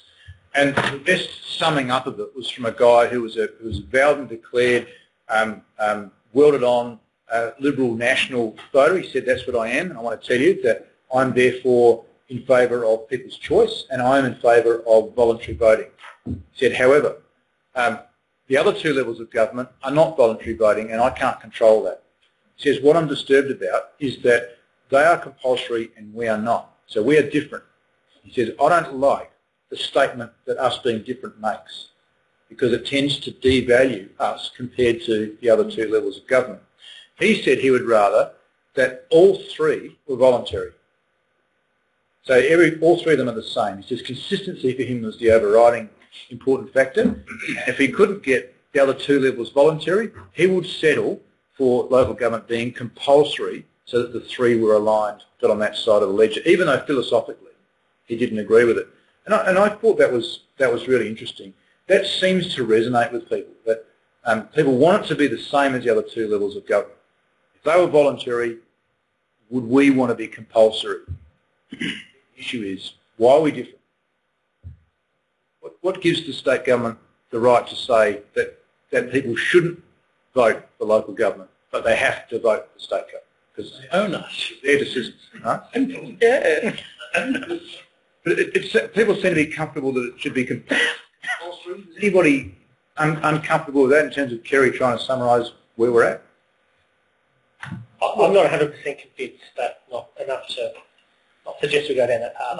I just think what goes with compulsory voting is further politicisation of council.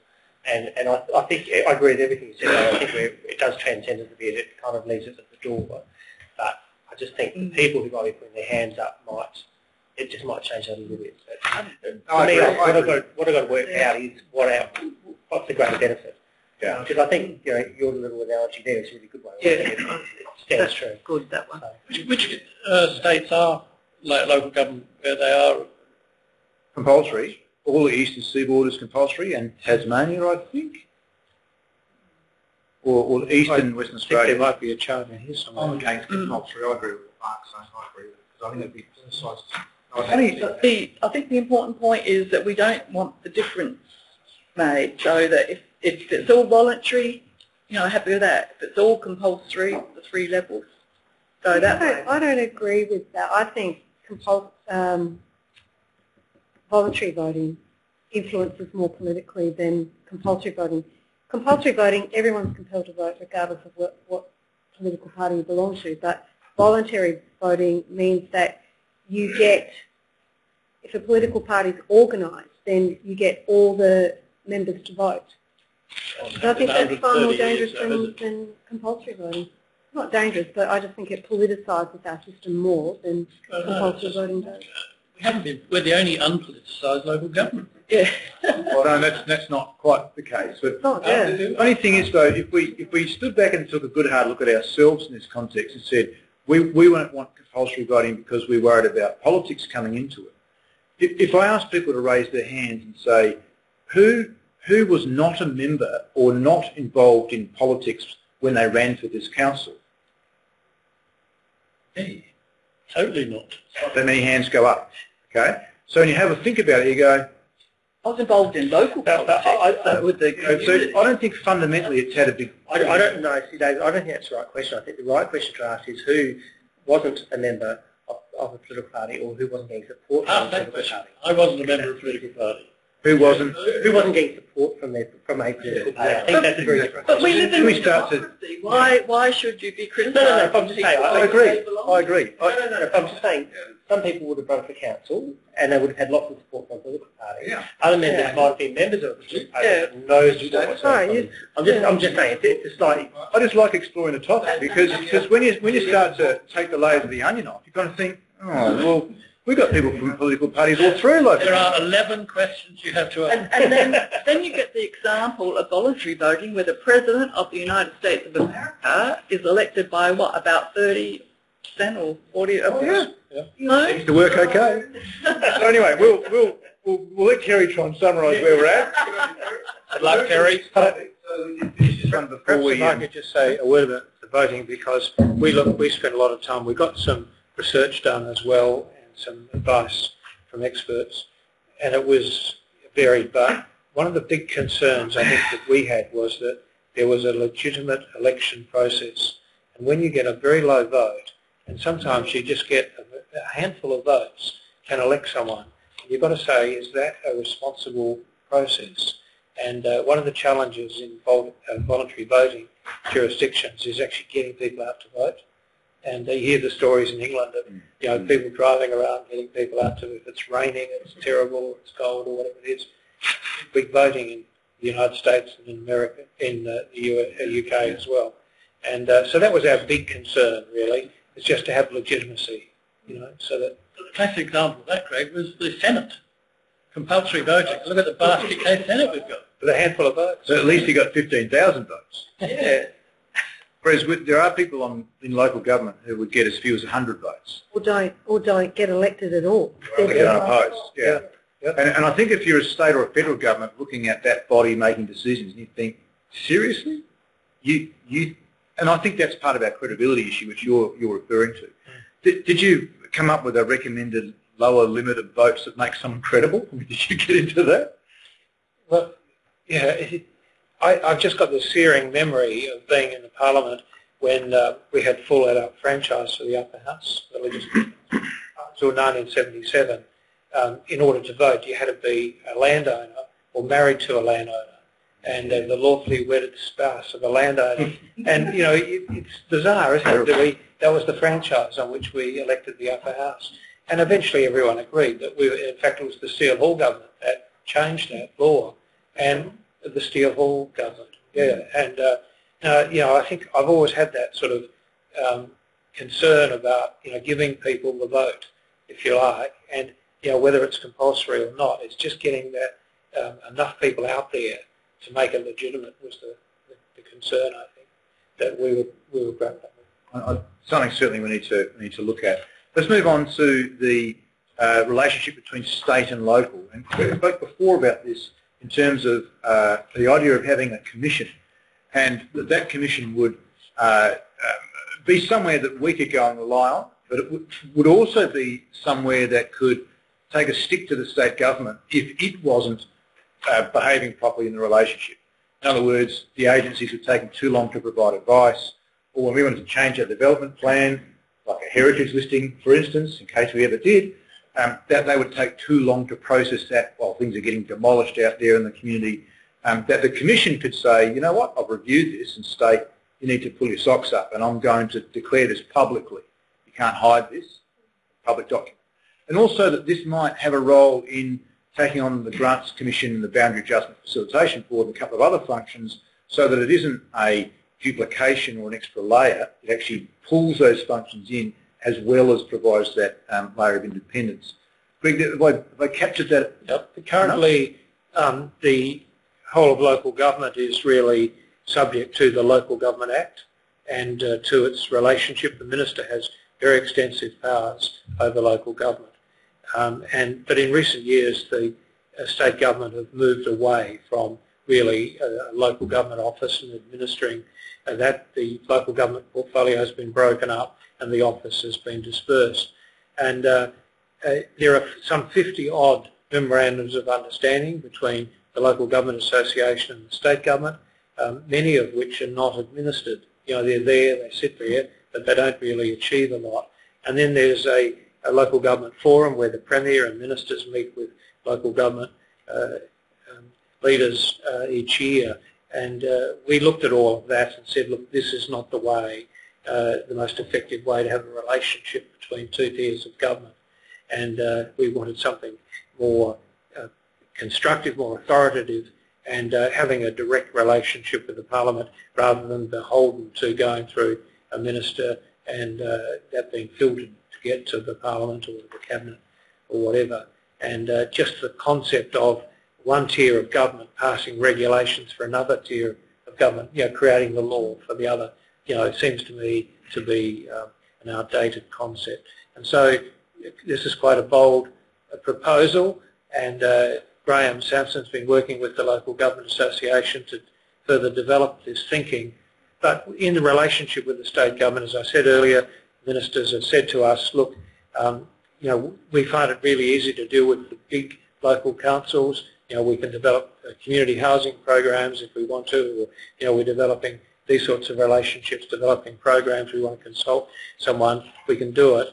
And the larger councils in the metropolitan area have a different relationship, I think, than rural councils who traditionally work through the Local Government Association. And so, all in all, I think there's some real challenges here. The LGA have a metropolitan region, and yet there are, you know, distinct regions in the country and so on. So it just makes it very complicated.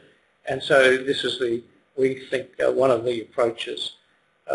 It needs to be thought through, but, you know, in my day, it was people like Des Ross and Jim Crawford and Bert Taylor, you know, who were helping with boundaries and big issues and so on. The government could always rely on them to help out. And I see that commission having, you know, people from local government who've got the authority and experience and wisdom to carry out these functions. Greg, did you see the LGA becoming relevant once if this gets established? I think it's irrelevant now. I think that doesn't serve the purpose at all. I think it's got huge challenges to make itself more relevant, if you like, and more representative. It does, I think, a really good job for those country councils, you know, who need a city base and voice and so on. But I think in metropolitan Adelaide, it's a very mixed bag. Yeah. Therefore, you could have a regional LGA, and forget about the city one. Just get rid of that. And just have a regional LGA. You could have a different structure in some form. Yeah, but got to talk that through. What are people's thoughts on the idea of a commission and that group of functions? I think as long as it's not setting up the other bureaucratic layer and tier, if it's you know, absorbing some of the others and you know, yeah, that I think if we can get past that, it's got some merit. I agree with Christine. As long as we can get rid of the other layers, otherwise it's going to become another bureaucracy on top of a bureaucracy on top of a bureaucracy. Yep. You know, it's going to cost even more money. And like the Health Commission, where it took off from the hospitals and became the Health Commission, it just fell on itself and became one big bureaucracy. We don't want to see this in local government. And I think totally unworkable unless you amalgamate councils first. To have 69 8 councils funding into this is impossible. I mean, look at how much we actually work together right now. In 178 years, it's minimal that we get together and actually do something. It could work with half a dozen big councils, but nowhere is it going to work with 68. Just look now at the efforts we sometimes make to get councils to work together. It's a basket case. Even now you've got councils thinking of breaking up EHUB. North Plains and Peters, you know, is it really worth it? Yeah, well, yeah, North Plains and Peters. Walkerville, trying to say, oh, we haven't got time to do this, or can we only have one person on the council? You know, 6 councils, 8, 10, whatever. 68, not a chance in hell ever. Others? Comments? Scott? Well, I thought through the Local Government Association, 68 councils actually did quite a few things well together. Oh, well, I'm happy to respond to that in a second. Over the many years that I've known. Yeah. Any other comments on the Commission first? Look, I think it's a good idea. The point's been well made around role and function compared to current role and function of agencies, and there's some scope to improve that. I think it's a good thing. And it's part of the, I guess, the rationale for doing it as well. If I could just explain, I think the vesting in it of the local government boundaries adjustment, authority out of taking it out of the Local Government Act, putting it in there, does give the opportunity for amalgamations to be easier, if you like. But any amalgamation, I think, that we've seen in the past has often been for reasons other than, the best outcomes. I think we've gone through a process which, you wouldn't say is best practice in the amalgamations that have been achieved, and we've got a different basis for the reform of local government, and I think it's got to be achieved at the local government level. Where you've got a state government which says we're going to change your boundaries for these reasons, inevitably I think you've got a problem. But the South Australian ones, I wasn't around, but they were voluntary. 15, 16 years ago. Arm twisted. Yeah. Well, voluntary in inverted commas. Well, they couldn't. I mean, Walkerville stayed out. Well, because they had a state member at the time listed there. Stayed out as well. So it wasn't that altruistic. I think there was a rate cap, wasn't there? So, Yes. a period of years, Yeah. wasn't there? That As you amalgamated, you'd not be bound by the rate cap, so there was an incentive to do something rather than nothing. So what year was that? 16, 20 years ago? Sorry? Yeah. 80s, the In the 80s. I was on in 87, so it was after 1987. About 30 councils amalgamated, or 40? Yeah. 96. Quite a lot of the small rural councils. 96. 96. I didn't think it was the 80. Yeah. Sorry, 82. I was paying to your ministerialness. So 18 years ago. 10 years ago. We had 119. yeah, that's right. It was quite a big reduction. Yeah. One thing I like about this model is, remember I mentioned before, if we wanted to change our boundaries to give our community some benefit of some description, how would we work out where that new boundary should go? Who would help us do that process? Because we may have a hostile council to our whatever direction. He might think like we're thinking. In my view, the Grants Commission collect all the data and determine the grants, but they don't have any authority beyond analysing data and allocating Commonwealth funds. The Boundary Adjustment Facilitation Board are able to process a request for a boundary change, but only if the request comes through the right channels. They can't do anything arbitrarily, and they're quite bound by process. But a commission could actually open it up a little bit and say, you know what, I've heard you, Council, thinking, I tell you what, I've got resources that can tap into the Grants Commission data and tap into the boundary adjustment process and provide you an objective review, and I'm going to prepare 3 business cases for you to look at. One is you stay as you are, another is you have a full amalgamation, another is you have this boundary change that you're looking at. So you're going to, in 6 months' time, sit in a room with your fellow councillors and have these 3 different scenarios put in front of you. You can make a decision on that basis, not just the one you asked for. Now, we don't have that at the moment anywhere, that process, and that's something I'm really keen to look at in terms of a council or elected members or even members of the community that are interested in change. The toolkit to me doesn't look like it's one that facilitates change at the moment. It might in fact inhibit change, and that might be why there's been no amalgamation since that 96 round. And I think the Grants Commission have access to amazing data which is not utilised, it could be utilised far better by the government sector. Yeah, it could, and it's kind of a little trapped in their function. It's not that they're secretive, it's just that their powers only extend so far. And I think many of those smaller councils that are really struggling are actually sustained through the Grants Commission grants.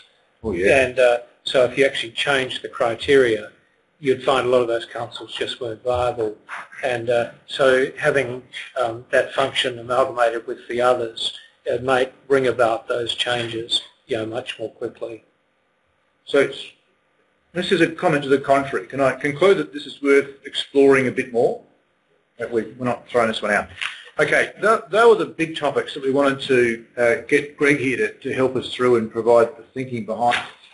I think we've done really well to get through it. It's a fairly intense conversation at one level, but I do think it's a really exciting time for local government. And if we can keep hold of this agenda and make sure that we're determining our future, I think we'll do a pretty good job of it. If we take a blinkered approach and say, I don't think so, we're perfect as we are, I think we're right for the picking, absolutely right. And I think we've got to be really careful about that. The state government have said expressly they have no interest in dipping into our future, but I'm not so sure that's going to last forever, or they're just saying that to make sure that there's no headline on the front page of the Advertiser. I think we've got to be really careful about the future. And the federal process with the white paper and the taxation paper, incredible opportunity for us to say, what does that mean for local communities? And does that mean that local people have got better decision-making power and money, or does it mean we're going to lose some of that somehow? And I think we should be really engaged in that debate, and this paper really helps us inform our position. Thank you, everybody, for participating. Kerry, thank you for trying to make sense of all that. And please join me in thanking Greg Kraft for coming along tonight. All that you're doing as a citizen, all you're doing in the community to make your community stronger, and particularly reaching out to those in the community who really do need the services that you provide for their own quality of life. So thank you for all of that. I'll just take a 5-minute break. Yep, brilliant.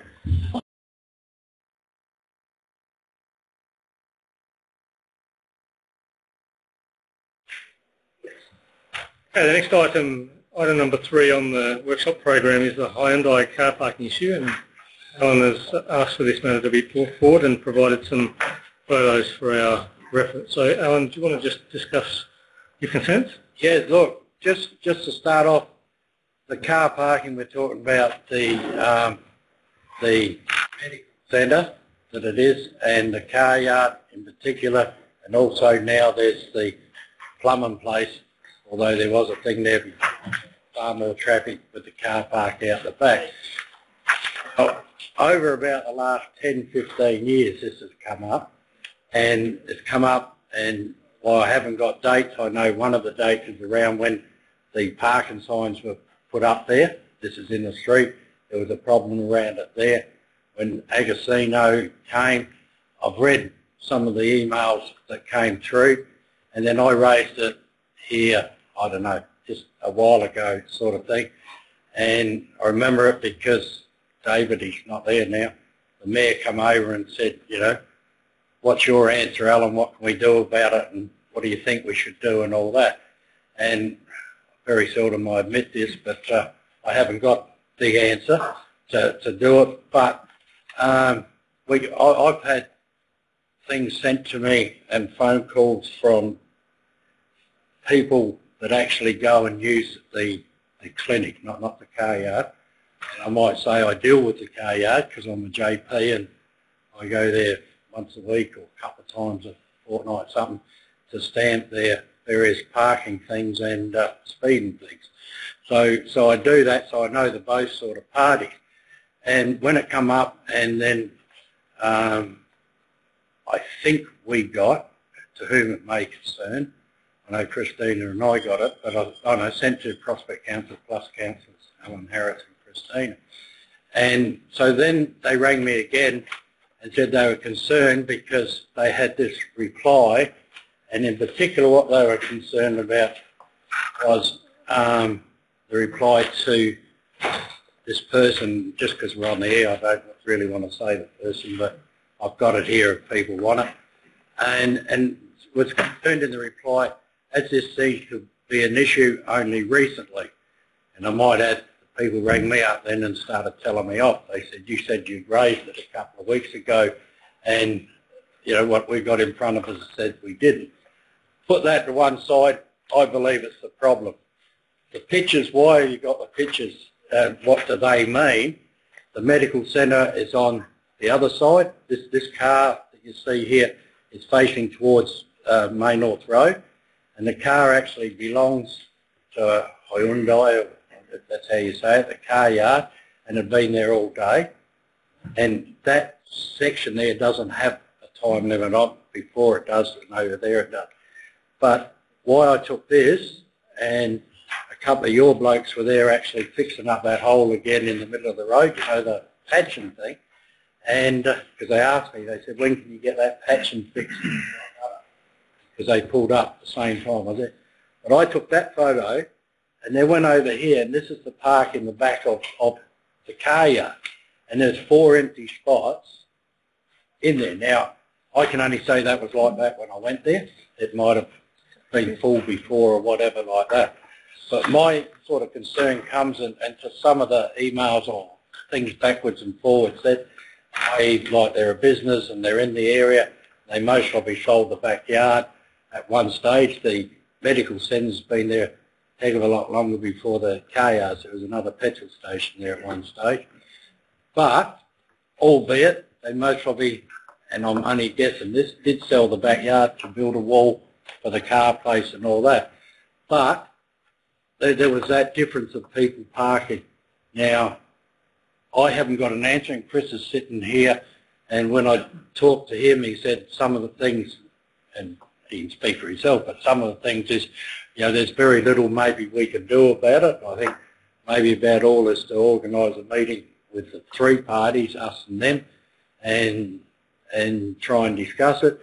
I feel it would be hard for us to say to someone in the car yard, particularly a couple of the young people that work in the office there that park right at the front, maybe park down the road a bit further and walk to work, you know, so then the injured ones or the crippled ones can get into the surgery. By saying that, I don't think as a councillor I should say you can go and park out the front of someone's house all day, because most probably that's the wrong thing. But if they do that, so be it. It just makes it a bit easy. I see a couple of spots there, I think only 2, but possibly 3, one particularly where that car is, that we may be able to put up another disabled sign or a half-hour sign or a 1-hour sign. So I see a couple of spots there. Beyond that, I fall back to what Chris sort of said to me. There's maybe not much we can do. Maybe if we're all there, well, there's 3 parties there together, we could sort of say, well, look, perhaps try and use your own park more. I think there was a thing in there about development that they were to try and use parking or someone to buying cars up the other end, I think. So there's a couple of things I think we can discuss about it, but these are people that are in our area, they've raised it, so I was concerned they thought we weren't doing anything about it, and I think even if we go back to them and say we can't do anything about it, we just haven't pushed it to one side. So that's why I specifically wanted it to come as a thing.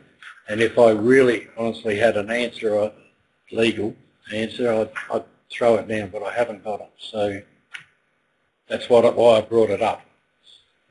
Perhaps Chris, any thoughts? You've been talking with...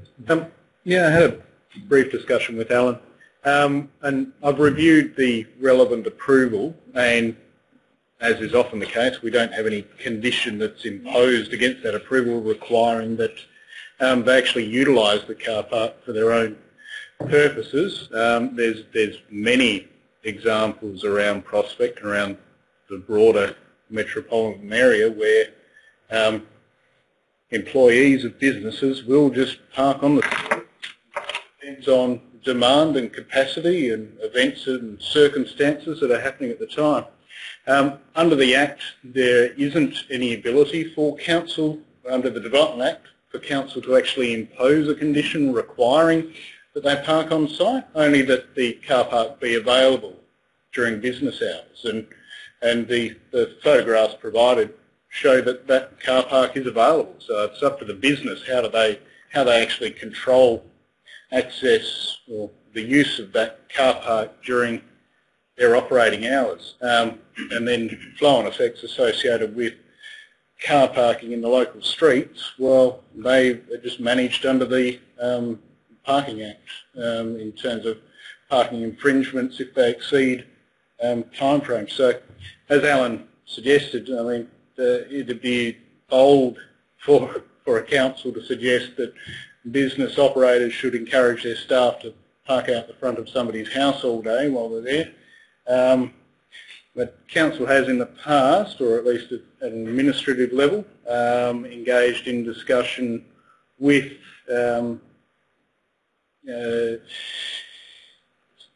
businesses. I was looking for a word other than a Milner Street church, but engaged with businesses where there have been some concerns raised around. We engaged with the Chrysler dealership as well once about parking and the car that was on the pole. We engaged with them, and that was part of the bloody awful person, wasn't it? Yeah.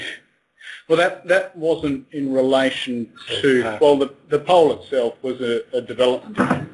Well, I'm sure we had a discussion with them about parking as well, because we had major, in the previous council I was in, we had major complaints about parking. We did. I think that was a different one, Bruce. That was on the corner. No, that was the Chrysler place. Or Milner. It was a Chrysler place. It was a Chrysler place. Yes, it was definitely the Chrysler place, because the couple of houses that would live right near there wrote me emails, and I actually went and seen them. There's another one as well, then.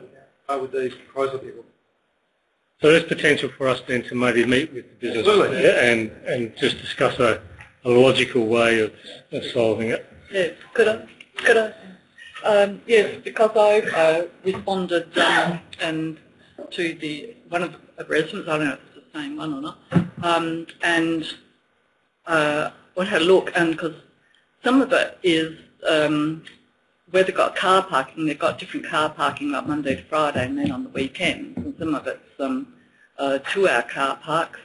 But I think from what was sent to me in a memo was that our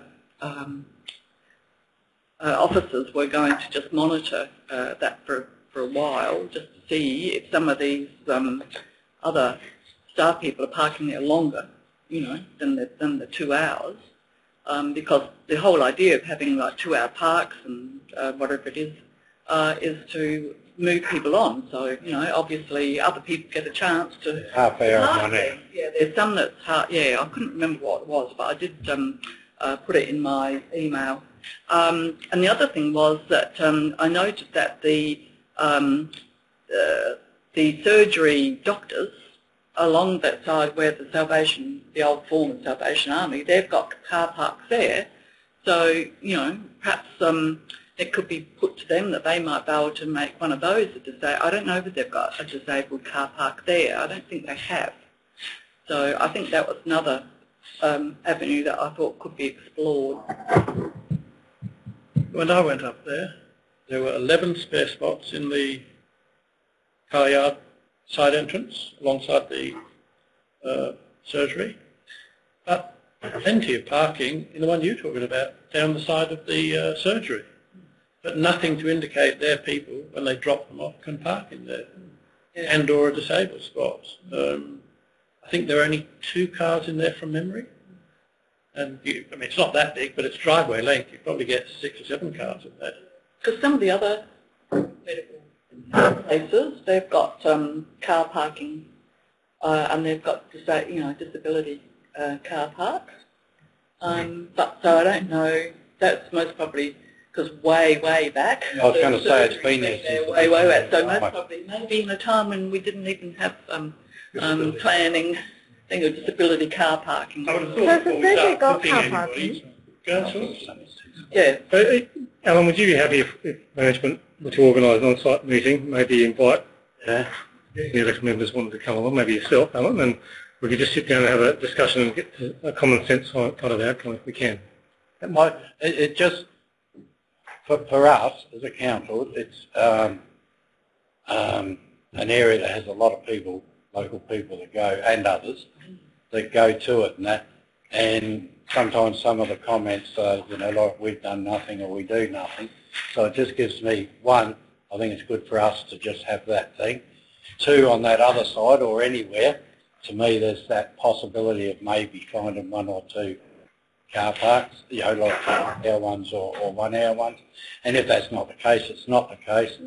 And it's just putting things through, because if we just leave it, and just leave it, then it bounces back. Well, we'll organise a meeting similar to what we did at the church site and invite interested people along. So follow that up if you like from tonight. Okay, everyone happy with that to move on? Yep. Very good. Next item is we're going to deal with item number 5 first, and just want to welcome Mark Bandelong, who you all know very well, and David Petrella from 180 Sports and Leisure Solutions. We've also got Greg first in the audience, who's an interested party.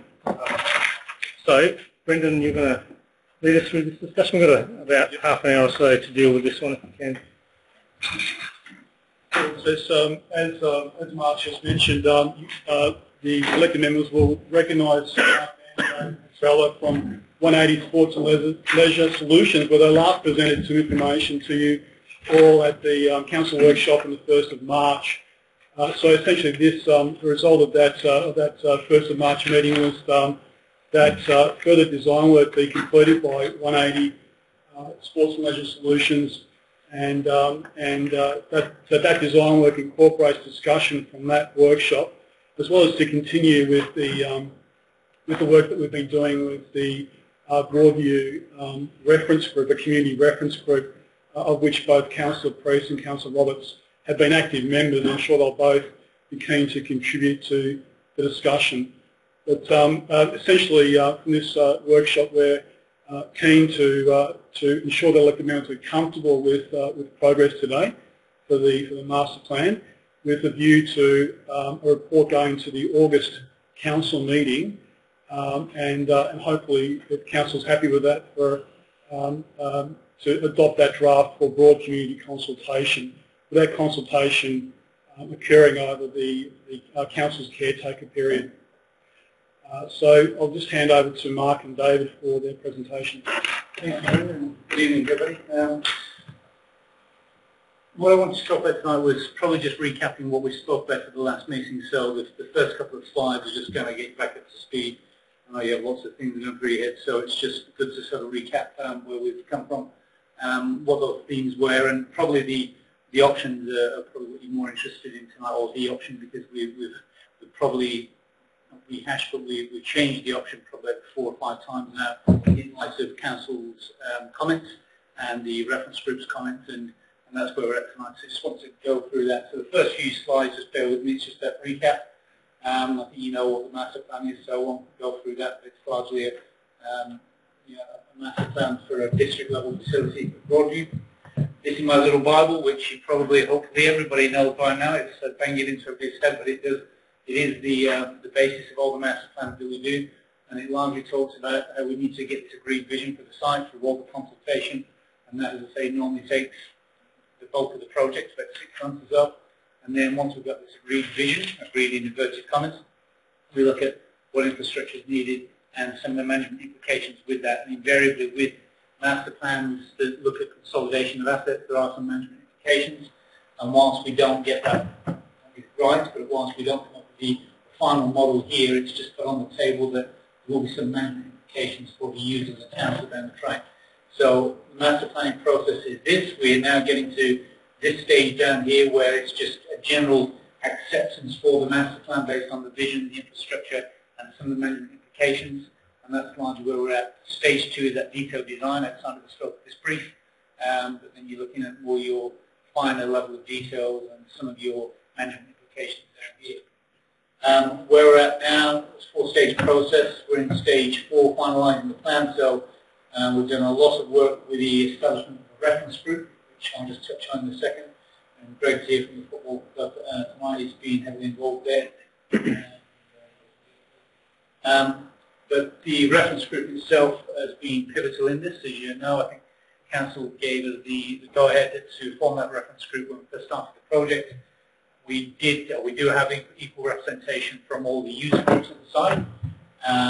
We have 2 elected members, as Brendan mentioned, on that group, and they've been actively involved with that. We've had regular meetings, probably about 5 or 6 meetings now, I think we've had with the group. Used the sounding board for ourselves, throwing the ideas around and trying to refine it. So the reference group has been very pivotal in this process. where we came from, all the themes that came out of all of this to try and get to a vision. First of all, we started with the existing site, and everybody's familiar with Broadview Oval. This thing here, again, is a bit of a foundation which we use. It looks at what the existing provision of space is. And again, just to recap, I did present this at the last meeting, but it's important to know that what we do is split this down into open space and infrastructure.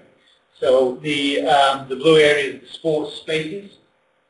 The pinkish areas are buildings.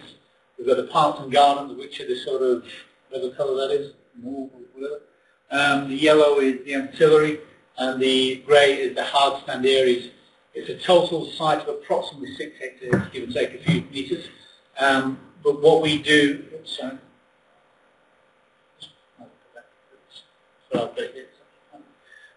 what we do here is split this down. So at the moment, the sports areas make up about 3.76 hectares, so over half. Buildings 0.3, the parks and gardens 0.7, ancillary 0.7, and the hard stand area is 0.6. And at this stage, there's 80 car parks on the site. What we try and do here is ideally is to reduce, where possible, the ancillary space and make more usable open space for the community. Sports areas have limited access to the community given that sport uses it, especially things like bowls and tennis. So we do try and enhance the community recreation aspect while still preserving what's at the site and trying to minimise some of the impact. So that's just a starting block, and when we get to the actual concept itself, we can then start comparing what we've gained and lost in the process. Stakeholders, the sporting groups themselves, community residents. We had a few meetings, 2 meetings with residents. We met with the state, sporting organisations, council staff, and community surveys. I'm not going to rehash this because this is in the draft plan, and we did go through that plan. But largely, the themes that came out of this, Greg, correct me if I'm wrong here, I think generally speaking, the reference group, everybody's been happy with the process of a master plan, accepting that it is needed, and I don't think anybody that's been standing up in arms and don't want this. It's all been very positive, which is great. All stakeholders, the user groups, do want to stay on the site. And there's a general consensus that the infrastructure is aging, and they need to look at the way they manage the facilities and provide them for future growth. This is very important, and it's not often you get groups just accepting that there is a need to change the way they operate. So most groups, or all groups, have said yes, we accept that we do need to start looking at new management models for the future. We talked about tennis courts. Tennis Australia is probably the only NSO, National Sports Organisation, which have a real blueprint for facilities, and that trickles down to the state level. The tennis has been a big push here, saying that we want both those clubs to start to work together to share facilities. The Bowls Club talked about moving to synthetic. Now this is a trend with bowls in general and lots of sports, but mainly bowls, and the fact that greens are expected to maintain with the water, the irrigation, and also they give them a limited time that they can actually have competitions and use them. So with a synthetic green, there is a capital replacement cost, which obviously got to factor in over probably about 15 years, but it does make the clubs more viable and can use the facility all year round. And spoken about potentially one of those being covered. Not many of those around, but if you have it covered, it does literally give 365 days use of the year. We said all the clubs want to stay. We have looked at a couple of options where was there a potential to relocate the Croquet to the North Adelaide facility. That's still on the table, but what we've done here is we've kept them in the mix here because they can still be accommodated on the site, but probably down the track we may need to look at amalgamation with the group. But at this stage, we just parked that, and because there's no major impact on the layers of the site at this stage. The community themes generally just enhancing public open space and making sure that none of that is lost. Developing a community hub which enhances opportunity for the community to use it, and not just the sports themselves. Spectator areas and general connectivity and facilities, developing centralised facilities supported, and the walking trails and recreation aspects came through strong. Fencing, again, we park this because it's something which I think it needs a bit more work with council down the track as and how that could be managed. But in the matter itself, we haven't accommodated anything in the plan that mentions fencing. But it did come out, some of the community, mainly the sports groups, wanted the fencing, the sports club, the football club. And the jury is still out on that, so I think there's probably a bit more work down the track on that. So again, that's an issue. That's fencing on the oval, not tennis courts. Yeah, fencing the actual perimeter of the site for mainly football and big events, that sort of thing.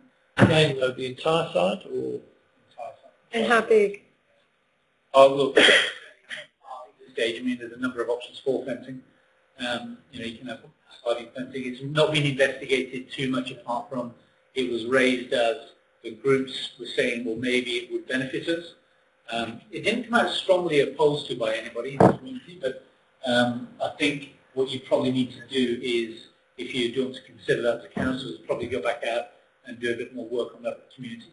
So it's been addressed in here, but not actually included in the actual design of the precinct as yet. Just on the fencing, if there are public areas in there, how does the fencing work then? If it's got to be open all the time, what's the point? If it's not open all the time, where's the community use? Only for match days and competitions, I mean, Greg can speak about that if he likes, but the idea of, we worked on the Oval project, which sort of got railroaded a number of times. The idea there would be that you could have literally just sliding fencing which are open, you know, how many days a year would you need it closed, Greg? But that's one. Right. Yeah. So, you know, it's those days that would be closed and you can have events on there. So, as I say, it's probably not afford to fence the entire... No, it's part of the master plan. As I say, it's not being considered in this process at the moment. I do think it just warrants further work outside of here, but I'm just saying it was flagged in the consultation that some people mentioned it, some people were opposed to it. It wasn't a major issue. It did come out where people were raising red flags and saying absolutely not. So for that reason, we just parted and put it to the side. Where we went with the options, we presented the options at the last meeting, but I'll just quickly look through these and we did go through the guiding principles, and again, this is the sort of the Bible, if you like, for future development. That we, as you're all aware, open space is at a premium in prospects. So preserve usable open space. When I say usable, I'm talking about community recreation space, and enhance it where possible. Trying to maintain the existing use of community, if not enhancing it, making sure that clubs are sustainable, encouraged to work together. In this, one of the principles that the proposal in here is that clubs will be offered equal, if not better, facilities and shouldn't be financially disadvantaged by any proposed change. It's most of these plans that I've done, and I've probably done about 30 of them across the country now. I've never seen one where a council's put its hand in the pocket, pay for the whole thing. All the clubs have done it. It's all been on the back of elections and grants and various other things. So we're trying to say that it is a vision for the site and nobody should be financially disadvantaged as such. Maybe input from stakeholders and such. But optimising the use of the precincts is making sure that the groups are working together and being managed in the best way it can. Sustainable use, making sure it's not overused. Making sure the wear and tear of sports services is managed. And where possible and feasible and practical, the management of facilities needs to try and reduce the dependency on volunteers. There's a huge trend in community sport and recreation that volunteers now either living longer and going off around Australia in the caravans, and I think all the sports groups are saying themselves that they're struggling for volunteers. They can start sharing some of those resources where possible. Just on that last one though, it strikes me as it's code for something else. If you're taking the volunteers out, then it's saying... Not taking them out, it's just saying that they're a finite resource nowadays. And so instead... Share those resources. So the idea of if you have centralised facilities, you're having one pool of volunteers as opposed to, at the moment, you've got the 4 or 5 groups there which have all got their own set of volunteers. Where possible, if you can share some of those volunteers in central facilities, it's not saying take them away, I'm saying use them where you can, but they are a finite resource. And that's another management, another source. And it's a general societal trend which is facing community sport, and it's one of the reasons why a lot of these master plans have come about as well a crossroads about where we need to go, assets declining, societal changes are happening, and we just need to look at the way we do things. Reducing reputation. Where that took us, we came up with two options. Now these are not the final options, this is just the journey we came on. Presented these to the groups. The idea here was, basically the options were based on croquet on or off the site. Now, I'm not picking on croquet, but we just needed some space here that if we were trying to consolidate facilities, the idea of having a, you can't get all the clubs in one building, you could do, but the practicality of it wouldn't work. So you do need some sort of satellite facilities. So the main central facility itself would be slightly relocated. You can't see it on here, but it's actually off the, sorry, what's the street called through here? Hardy Terrace. So where it is at the moment, there it offers vistas through here, so it doesn't block the residents' views. So slightly moving the club room around, bringing cricket nets in to this area here, which could be a warm-up area, keeping the tennis courts down in the southwest corner. On this option, croquet would be relocated, and the idea of a centralised facility here with the three greens and tennis courts here, all down there. We took on board council's comments last time about the nature play in the top corner. Maybe that can be more of a recreation area, a bit more passive, keep the dog park there, but having a redesigned nature play. We have looked at options in the second one about putting a smaller play space down here, and again, that's just a blob on the map at this stage, but we'll go through that. But the idea of walking trails all around BMX track, we've still got the storage on this one, but we are taking up the final one. That was the first option we just threw up, and we produced the second one, which was the retention of the croquet on the site, but being relocated to the northwest corner site, which is north-north. With this one here, though, we need to get all the courts over here, the 14 tennis courts, which would make it a district-level facility. In order to do that, there's impacts on here, so we said, could the bowls get away with 2 greens as opposed to the 3? Largely, that was the only change on it. But what we did, we took this to the reference group on 2 occasions, and first occasion presented, second occasion we got there and did a bit of finger painting ourselves with the group. Concerns were that all 14 courts need to be located in the same part of the precinct, ideally. They're not at the moment, but ideally the same part of the precinct. The Bowls Club said they absolutely need to retain their 3 greens for the competition levels, and so we have to take that into account. The Croquet Club said, you know, to the benefit, they did say, look, we accept we're a small player in this, and you know we don't want to move, but ideally we want to stay on this site. And they are working with the group very well, and you know, they just accept that they've got to change a bit. The cricket nets we looked at initially, they were in an east-west orientation, which would mean hitting back onto the oval, which that's not normally an issue when it happens at Walkerville and we get away with it. But the idea with that would mean then we lost a few trees. So what we've done is reorientated it back around and talked about potential enclosure of cricket nets, so just a net itself that can be drawn back. And then there was mention, Greg's being a resident around the area, knows that the pooling in the northwest corner, and maybe we could look at some water retention and capture in that area for future use on back of the old. That sort of level of detail in stage 2, but at least we bring it up at this stage saying that that could be a possibility. We did speak of a wetland in that area, but maybe it could be some sort of underground capture and retention in that area. So the second option was basically, the concepts where we came from after speaking with the reference group is largely the only way we can get 14 courts up here if we have the facility here and the 3 courts would have this configuration. We did look at options of swapping this around where you could potentially then have tennis courts closer to the club, but for the sake of doing that and the cost of doing that, it'd probably be millions of dollars just to do that when you're not gaining much more really. So the idea here is to take on board the tennis club's comments about having some shelters in between. This here would still have these as show courts that they could view. It could still be a sort of shared venue here with a synthetic facility here. Maybe we haven't put it in this stage, but put some parking or a plaza area leading into this side of the park. That's just more for the croquet club, that bit? Yeah. That bit over there, under this bit here. It's lots more than we already have. So why would it? they go over there? Because they didn't have enough room there. To be squeezed in here. Oh, that's what I mean, yes. Yeah. Squeeze. Yeah, yeah. Is the club rooms up the tennis court club rooms? Is that still ground floor or story? Jury's out on that at this stage. I mean, the tennis club idea would like to, because you get optimal view from a second story.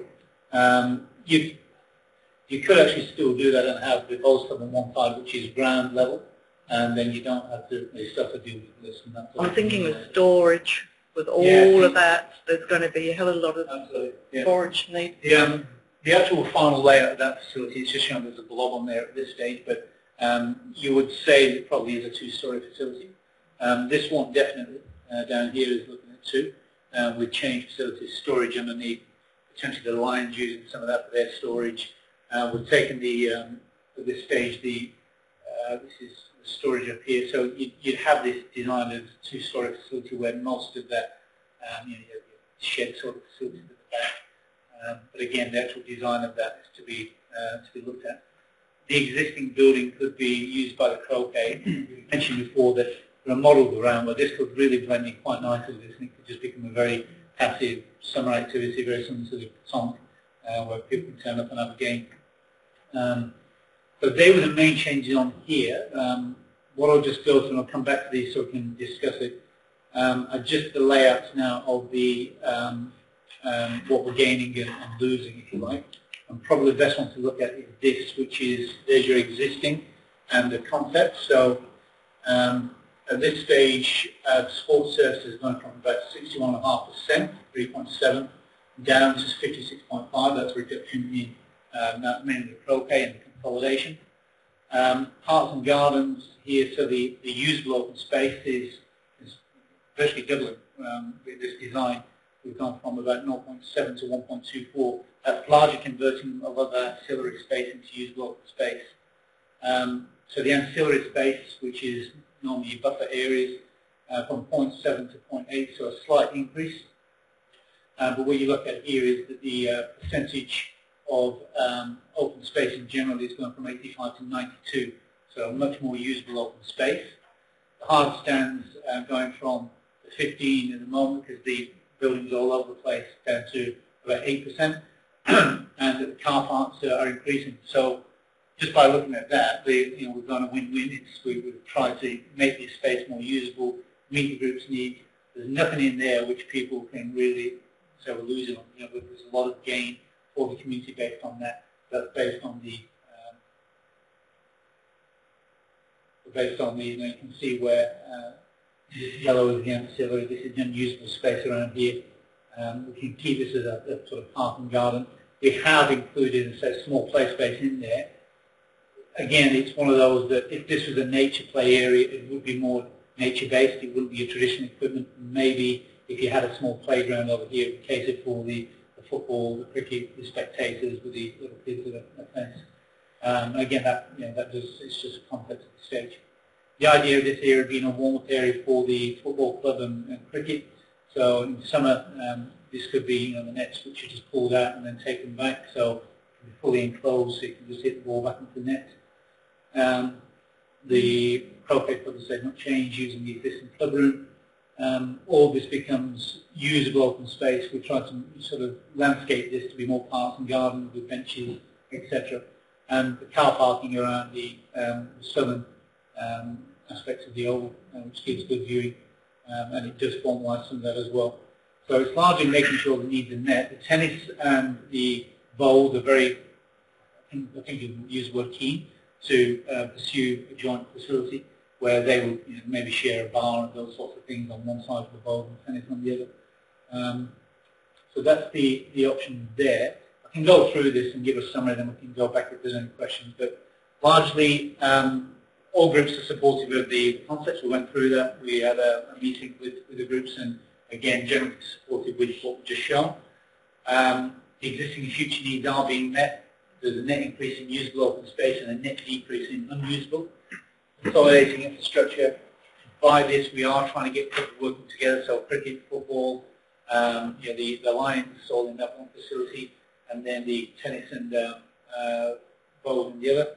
It would become a district, if not a regional tennis facility, and that would be supported by Tennis Australia. I think there's a small grant for around $10,000 per court for development and upgrades. We've maintained, or not maintained, we've actually brought in those increased vistas for the residents, so along that western boundary, do have vistas across now, the building is not right in front of them. No additional uses on the site, so what we said is that once we've created we think a better site, we've not said get any additional users on it to form more impact on there, so it's catering to the existing users and making sure their needs are met while still enhancing it with community access.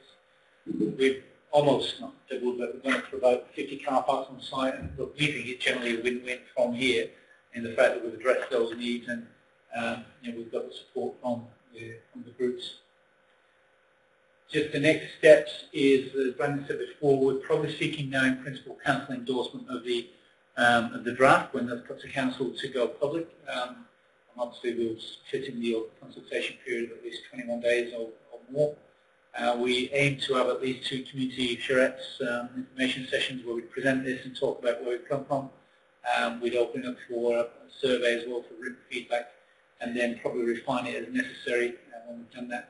And then, sorry, it was September or maybe after that one. Early next year, really. Yeah. So the caretaker period. So we could finalise the draft ready to be endorsed to move. Charrette. Something somebody puts you in and takes you for a ride. It's a chariot. So it comes from French. We've got some French capital meeting out of that. I'd like to hear from the 2 council reps. But, I think that's it. Yep. Very good. So Scott and Bruce, do you have any comments? Mark's covered off quite a bit, but I think with what we the last time we met as council, when Mark and Daniel spoke to us, I think developed that plan concept, which is, if we knew funding wasn't a problem, we'd go out and say, look, we're going to do this. We'd hang our hat on that every day as a council. Getting district tennis into the area, having 2 tennis clubs working and talking together, which I think has been a long time coming, and just I think it's more about all the clubs willing to share resources, share their volunteers as much as they can, and it's also just not about the clubs, it's more what Mark and Daniel have been able to do with the reference group is there's more barbecue areas in there, there's more walking tracks, BMX track, and hopefully landscaped and kept to a standard that we'd be proud of. I think with the club rooms, if we can get something specky on there, you've just got to look at new club rooms down, I'm not sure what park it is, but down at Adelaide Way, down by the zoo there. That looks fantastic, I reckon. And to have something like that where it can sort of become a real community area. You've just got to go there during the day to see the mums using that area and dads. This could transform that whole area. Good. Bruce? I'm very pleased about how this has progressed from 6 years ago when I first moved it to Joseph. Joseph and I think we went for a walk around there and had some dreams about what it actually could be. And when we first had the first luncheon, I think Greg was at the first luncheon, and Greg could attest to this, that there wasn't consensus all around the table at that luncheon. And to see where we are now, the progress that we've done is absolutely fantastic. And I think this is just nothing but a benefit for that side of Prospect. It seems to lack a lot of good facilities. And just brilliant that this council endorse it and move on to the next phase. Okay. Maybe just around the table, any other comments, David? Probably worth hearing from Alan, who's been involved in Syria for a long time and wasn't in the group. So I went away and they took the position off me. Wouldn't let me vote in another country. I got a couple of things. To me, one of the newer ones is actually the cricket and that sort of stuff. But when I heard how it could be used up for a warming area for the football and that as well, because I was thinking where you got a line there about new things and extra things. As an individual, I would start off being disappointed to lose the hill where the cars park. Basically only leaves Hickle Bottom Oval like that. But to replace it with that takes away that, you know, but the initial thing, and a lot of people talk about parking. Scott raised the points about barbecue areas and things like that. What's always been lacking at Broadview Oval, until maybe you put the dog park there, was you went there to watch the football.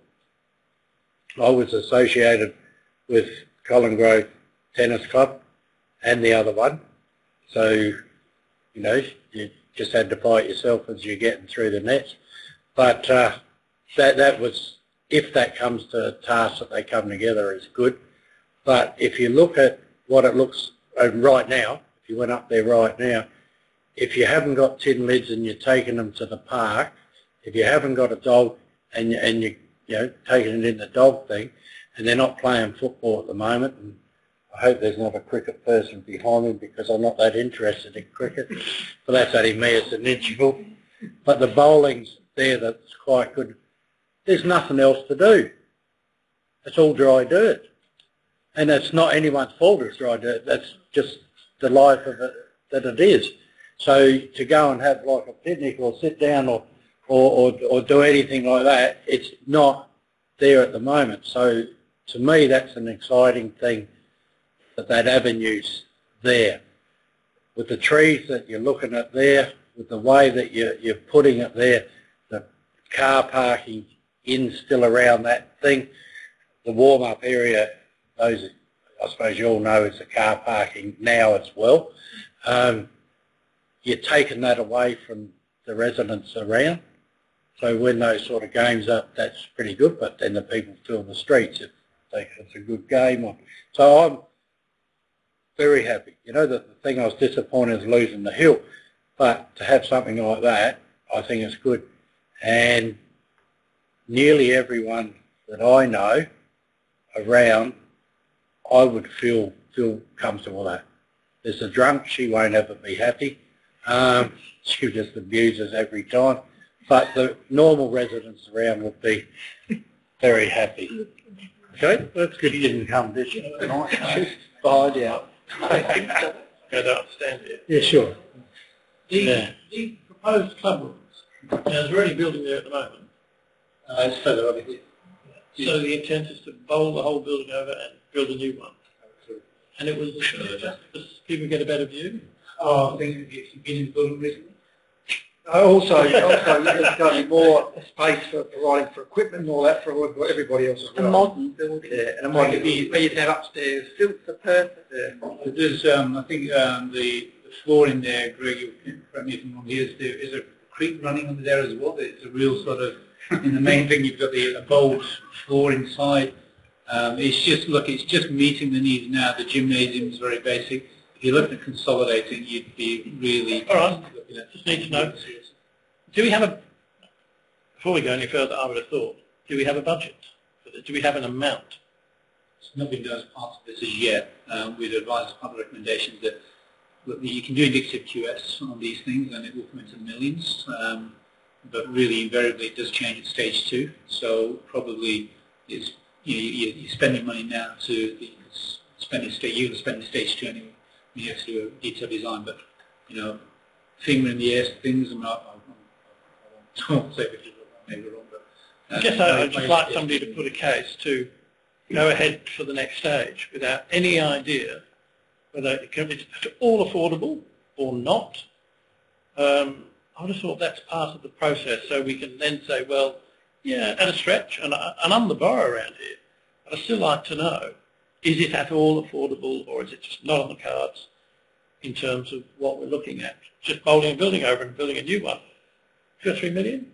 As I understand, Next phase is part of that. Next phase is will be what you're just asking for. Well, no, because the next phase, according to this, is to go to public consultation, as I understand it. Like you do with all of the master planning. And the intent has been displayed is that it's really subject to external funding. It's not a council-funded initiative. Council would be required to contribute, but I think the intent is to come up with a master plan, then second stage come up with the design and the costing, have something ready to go should an opportunity arise. I think that's the process. And so on the basis that it would be primarily externally funded. That's as I understand it. Mark, Okay, I've never seen one of these projects. This is no more question. I'm particularly mindful of what you said. Absolutely. That Look, it's, I've never seen one of these projects where councils fully funded them. There's been councils that have borrowed money. Of course, Augusta one that is being built now. Council borrowed about six. I think they got about 6-7 million their external funding is huge. So, but as I say, I've done about 30 of them now. I've not seen one where councils have a hand in the pocket, as large as Mark says, is where you ride on the back of grants, opportune things that happen. But you've got a plan which is potentially shovel ready with an indicative cost. But the next stage would be to do a detailed design, which is normally about 10% of the overall cost that you've factored that stage in. But are you saying we do have an indicative cost at this stage? We can do that. It'll be another $1,000 to do from a QS, but I just find it odd that we would go anywhere without an indicative cost. I mean, if you go to the public and you can't say this is, roughly $25 million, why would you do that as a council? There's a lot of seriously bad feedback you can get when you go out and you've got no idea what the cost's going to be. And a reasonable question for anybody to ask. And for a couple of $1,000, why wouldn't you at least know where we were going? okay, we might go back around the table. So, David, start with you. Yeah, start with by saying I think this has been a great process and clearly an iterative process. You ended up with what I think is a really workable result. And this may take 20 years to deliver, but it's exactly the same as what we did at Prospect Oval Memorial Gardens. We've got to start somewhere and sort of chip away at it. Some questions. The tennis courts look in a very similar location to where they are now, with the exception of the top two being a little further to the south. So that looks to me like a fairly cost-effective alteration.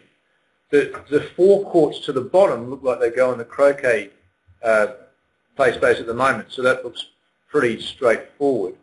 The bowling greens are slightly different. The one I want to ask a question about is the undercover one is right where the bowling club building is, which is a pretty robust building. And we've got a brand new building where there's a bowling green at the moment. What was your thinking about why you wouldn't leave the existing building and put the covered green by the street? The idea of the consolidating the bowl and the tennis, sharing the actual same facility. So at the moment you've got 3 clubs in that area. You've got the one over here, 1, 2 and 3. Huh? So by doing this you consolidate those 3 into 1.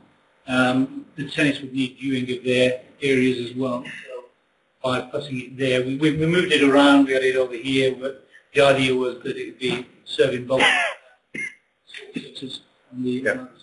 It just seems to me if you swap the undercover one with the proposed club rooms, those 2 square things, then you could look at using the existing building in some way, shape or form and putting a tennis viewing area over the top at one end. You might find it to come. It's too far away. Yeah, it's about here. It's far away for viewing. Tennis courts with the issue there. We did look at a number of... Pretty close on my Google Maps view. And what's the distance? How big is each square? 38 by 36, 35. So it might be another 15 metres.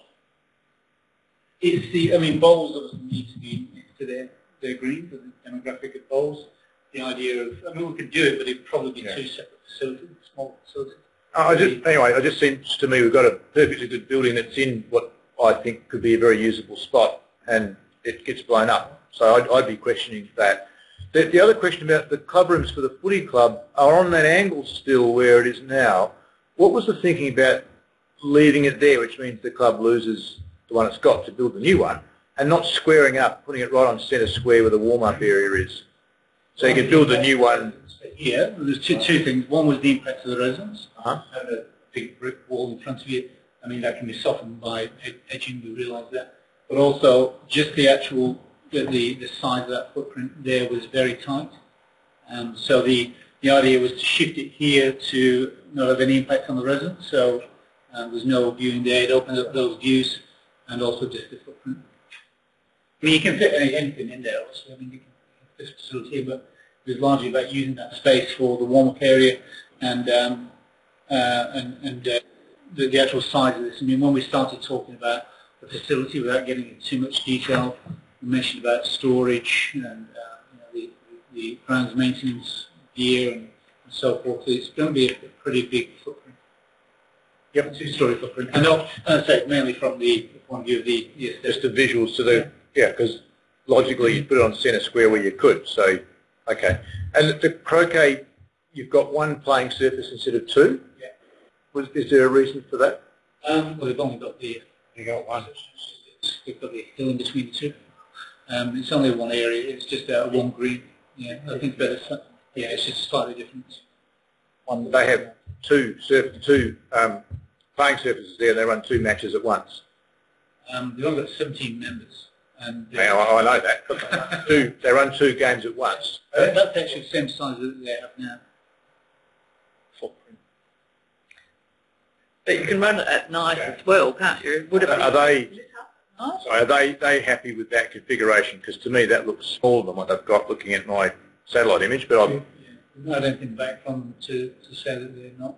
Okay. There's space to put more there, obviously. Play around with that area as well. It's just showing that that's the area down there. But the idea that it would become more of a park, they have to. Okay. Plenty of Okay. And perhaps probably not. Well, tell me your logic about why you take the dog park we've got and get rid of it and build a new dog park, because that's the sort of stuff ratepays do to us. Still in the same place, I think, maybe slightly off, but we've not recommended it be moved in. Completely removed and replaced to the east. Yeah, it needs to be pointed out because we did look at. Initially, one of the thoughts was to have this as a more passive area, and you don't want the dogs barking next to the passive area. But if it has slightly moved, we will need to rectify that. But there's no recommendation to. Okay, yeah, that might need a bit of drafting.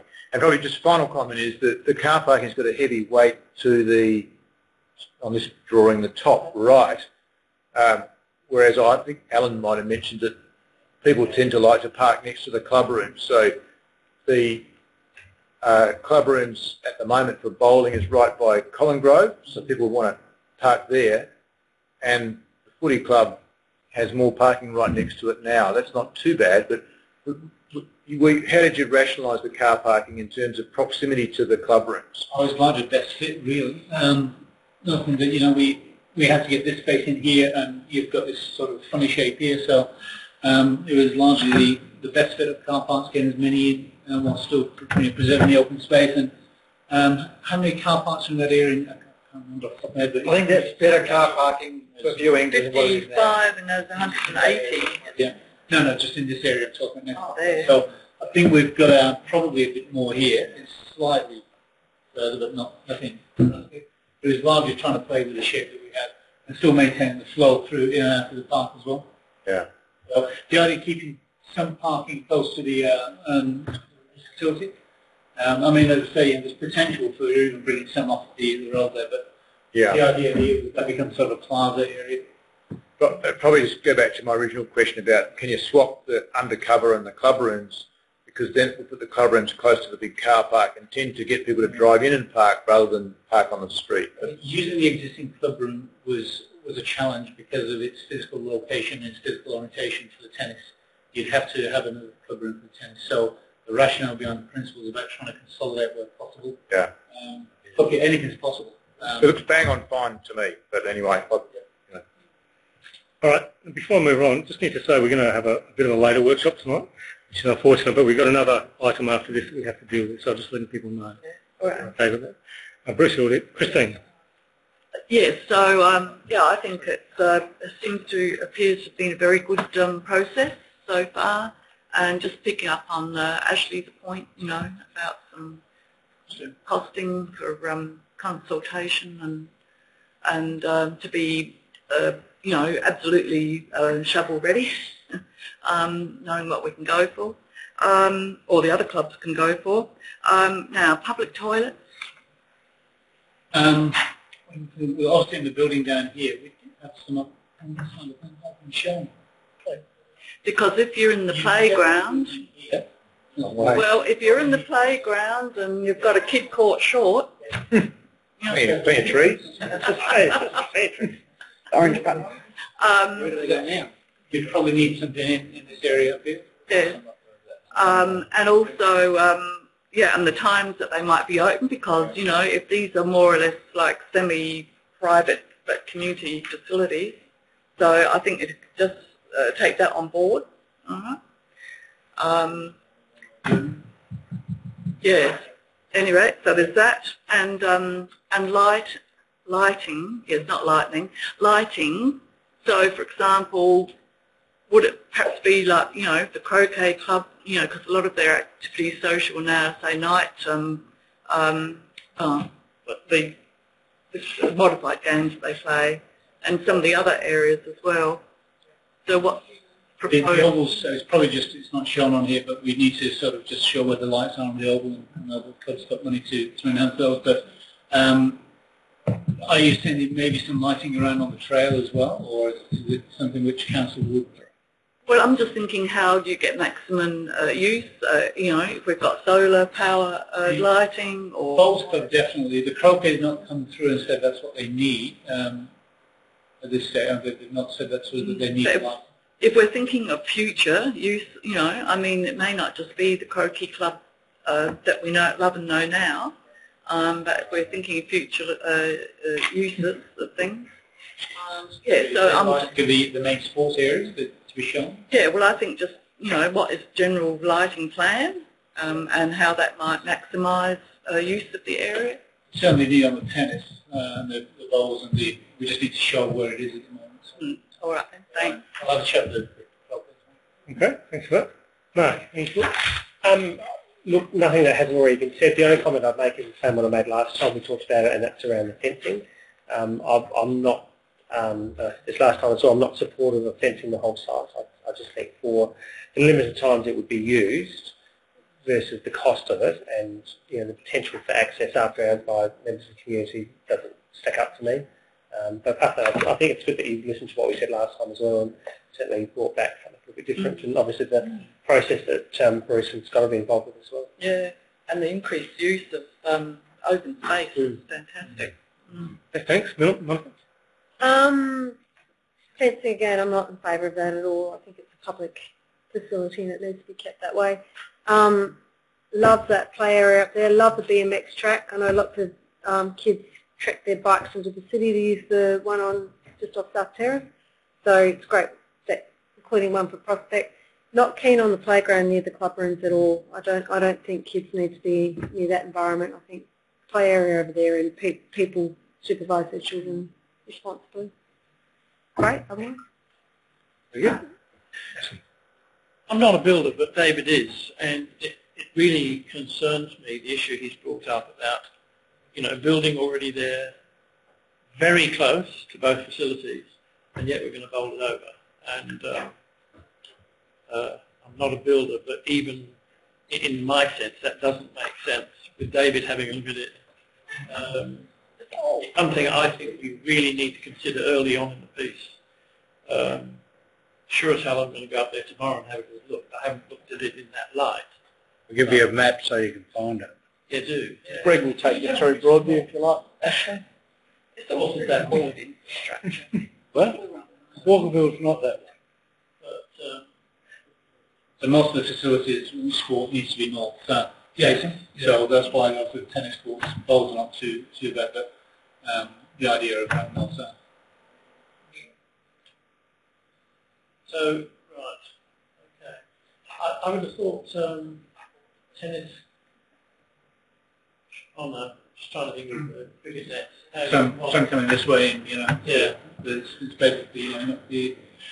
but certainly that, to me, I mean, that alone would have to be a couple of $1 million, I would have thought, or maybe $3 million. Did we ever give any thought, this may be way out of the ballpark, of combining all of the sports? Of getting the football rooms and everybody sharing one. And so looking at, and that is where you start, but the practicalities of that, it just doesn't work. It's too far away for tennis. You could have brought tennis around here. We didn't know if it was where on that undercover, so it's close to all three. We did look at that again. It would be very, very cramped in that area that you have here. We did look at that as an option, and again, the club room being right behind the goal mark. I've done a master plan at then they've put the programs right down the government with us because there's nowhere else to go. But it can work. It's not ideal though. As David said, not would be best, but really that was the best bit. So yes, sometimes you just got to accept that you're going to need satellite facilities. When we talked about the management of this as well, this still could be a one lease on this site with a sports group. So it could become the Broadview Sports Association, comprising all the groups. And there could be some sort of economies of scale how that's managed. So, but as far as we've tried to get as many groups in the buildings as possible, so we've gone down to basically 2 and a small facility here. I think there's 5 or 6 in it. Yeah. Alan? Just 2 things. All these are good, particularly because in that other toilet block and shed over there, I think that would be brilliant, the best thing of the lot. Please, Minister, go and have a look at the football club room. Those blokes deserve a medal for keeping that room going like it is, with the floors, the roof, the ceiling, and all that sort of stuff. It would be no loss. I've checked, but the Bowling Club is... No, I didn't say that. That's what you're saying. The football club. Football club. Were you? Yeah. Not earlier, not just then though. Oh. No, about a week ago. Well, I had, unlike yourself, sir, I put up... He was talking about what I was talking about, because I heard my name, and that was not the footy club, that was the bowling club. No, I think he's talking about ages ago. The conditioner, because that's all, because the bowling club... What were you talking about? Because I'm confused. Bowling club, thank you. He's talking about the bowling club. Okay? Got that clear? Right. So the footy club, I believe, I agree with you, is totally at the end of its life, beyond the end of its life. And my last thing is, when Christina raised the things about the various lightings, we should remember that we worked with the football club and we got the okay to put the lighting up sort of now, you know, instead of waiting 25 years. So. Okay, so as I see it, we need to do some work on indicative costs. We can organise that fairly soon. We need to get onto it. We need to identify location for public toilets on the top left-hand corner. Confirm the lighting plan. Review the location of the bowls or tennis club. Yeah, we're comfortable with that. And then also confirm the dog park location. If we can pull all those things together, then perhaps you'd be comfortable for a report to come to council. Or do you want to? Did you mention costing? Yes. So if we manage to pull that together, yeah, good. Sorry, Mark, just a question. With the costing, so do you want them to come back with costings? Is that what you said? So I think that'll be just part of the report to council, because time is of the essence for us to get this up before. So Mark sort of mentioned that it would be further costings to give us costings. Yeah, I just asked Brendan. We do have some provisions within our existing budget to enable that to be brought together. So we should be able to get that in time for hopefully the report. So it's $2,500 to use row level, and we could turn it around within a week or 2. So yep, so that'll be included in. So report to council time. If you're comfortable with all of that, then that's fine. Fine. If not, you can further consider. And the council report would facilitate you taking out the consultation. Is that? That's the intent. I'd like to get a decision to take it out to consultation prior to the caretaker period. That's the intent we're trying to get to. That's why there's a bit of an urgency to deal with this tonight. Yep. Big tick. Okay, so everyone comfortable with that for now? Yep. That's good. So could you join me in thanking Mark? Mark, also, the work Brendan's put into this has been fantastic. The half an hour's work has been absolutely fantastic. He has done a good job, I must say. Brendan. Hey, Brendan. Nice job. What are you on for that? Thanks. I've got you call tomorrow. Yeah, I'll look at it. Okay. Who do we? Yeah. Spray you I'd like to come around this way. Thanks, Greg. Kerry, I'll put up that web page for you. All right, so the next item is the Memorial Gardens play space. And we have Kathy, who you've met before. And also have Jessica, who you have met. I think she's our landscape architect, so welcome along. And got some community members in the audience, Ellie and Jeff, who come along to have a listen tonight as well, I understand. So if I can hand over to you, Brendan, to introduce what we're doing tonight. Yeah, indeed. Yeah, so just as Mark said, you've actually met Kathy before it came out only a short time ago to a council workshop to present progress for the design work for stage 2 play space. At that council workshop, elected members asked that we set up a reference group, a sort of expert reference group, and Councillor Lee and Councillor Harris were invited onto the committee.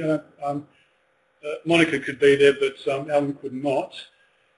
We met with on that reference group was a representative from the community gardens, Grace Fitzpatrick, and also I don't know if you get her name right now, but she's the who? Kerry Smith. Thank you, Jessica. Kerry Smith, who's the director at the Prospect Childcare Centre. So I think elected members last workshop wanted to have some expert advice, and Jessica can lead the discussion for how we've incorporated comments from the last workshop from elected members, and also from that expert reference group. So to Jessica. Yeah, so just going on from what Brendan said, we had the reference group meeting and it went really well. It was a great group, positive, really happy about the design, wanted to see it go forward. Some of the comments from it, I guess, kind of specifically about they supported the layout in general and the equipment chosen, and they supported the idea that was talked about at the last meeting of the idea of more perceived risk in the playground equipment. So some of them were challenging pieces of equipment, kind of going away from the standard equipment you might see out there today.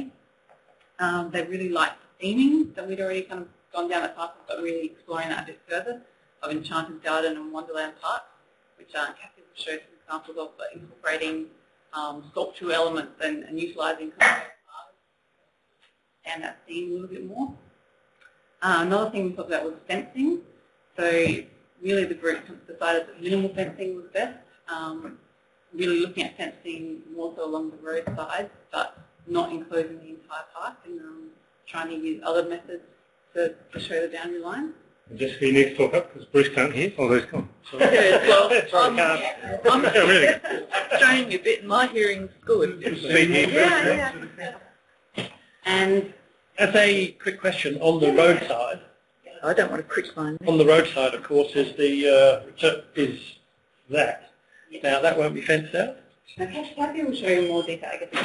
Yeah, the fence line. I think the general consensus was don't do fencing. No, but if the community insists on it, fence along the roadside. yeah, I'm just saying that the general consensus was no fencing, but if the community insists, that's the only place we would consider it. We'll have to move it then. Yeah, we're happy to show the proposal. Okay, yeah, that's all right. Just continue.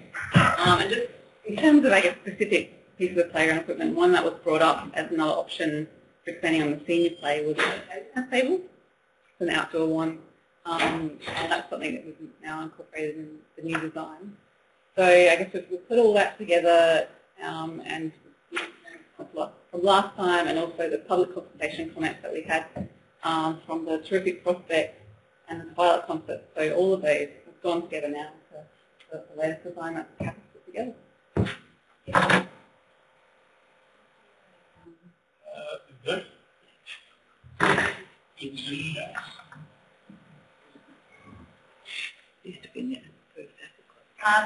So this is the final concept plan that we've put together based on the feedback from the reference group and previous conversations that have been. So what I'd like to do is just, there's sort of four main areas. There's the community,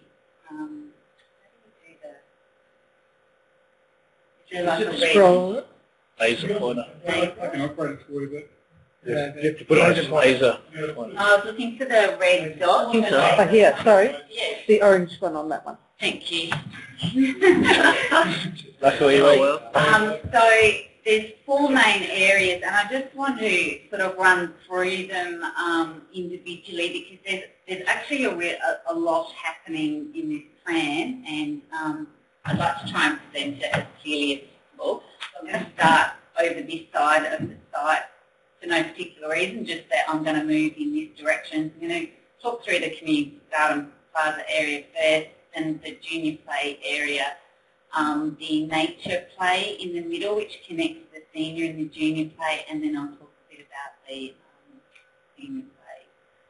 So the community plaza area, this hasn't changed a lot since the previous presentation. So just refreshing the memory from that, we were looking at raised planters, which could be implemented in, you might put one in to start with, and so flexible in terms of, how many you might put in there. Creating that link through to the heritage shelter, this might be a compacted gravel area in here, providing some informal seating areas. Potential in the future to start, looking at expanding on existing artwork in the community garden area, and maybe even looking at opening up the centre here. So this is, lots of opportunities which could be implemented over time, depending on how the, what the community garden group and how that interact. Capabilities, but not capabilities. The current resources. Yeah, resources, yeah. So we've also we'd also like to implement some fruit trees into the gardens, and Jessica's spoken to the council maintenance people about this. So they support things like lemons and orange trees, but perhaps not nut trees is no good, and something stone fruit. Stone fruit is no good, so we'll speak there of those. In terms of fencing, we feel that it is necessary to put, given that there's a junior play space here, we do feel it's necessary to put some form of fencing in there. So that might be just an open style fence with planting. The reason being is that it's quite a hidden area in we've got fencing along the property boundary there, and we've got the heritage shelter, which is backed by a wall along the back there. So that's a bit of a, we don't want kids running through there when the parents are out here and they can't see where their children are. We've taken away, we did have fencing along here, we've now taken that away on the advice of the reference group. Just go back to the previous plan, the fence went through. I'm going to go backwards. That was a quick presentation, wasn't it? It was on it to mark for you. You need to put the mouse on a surface to get it to work properly. Yeah.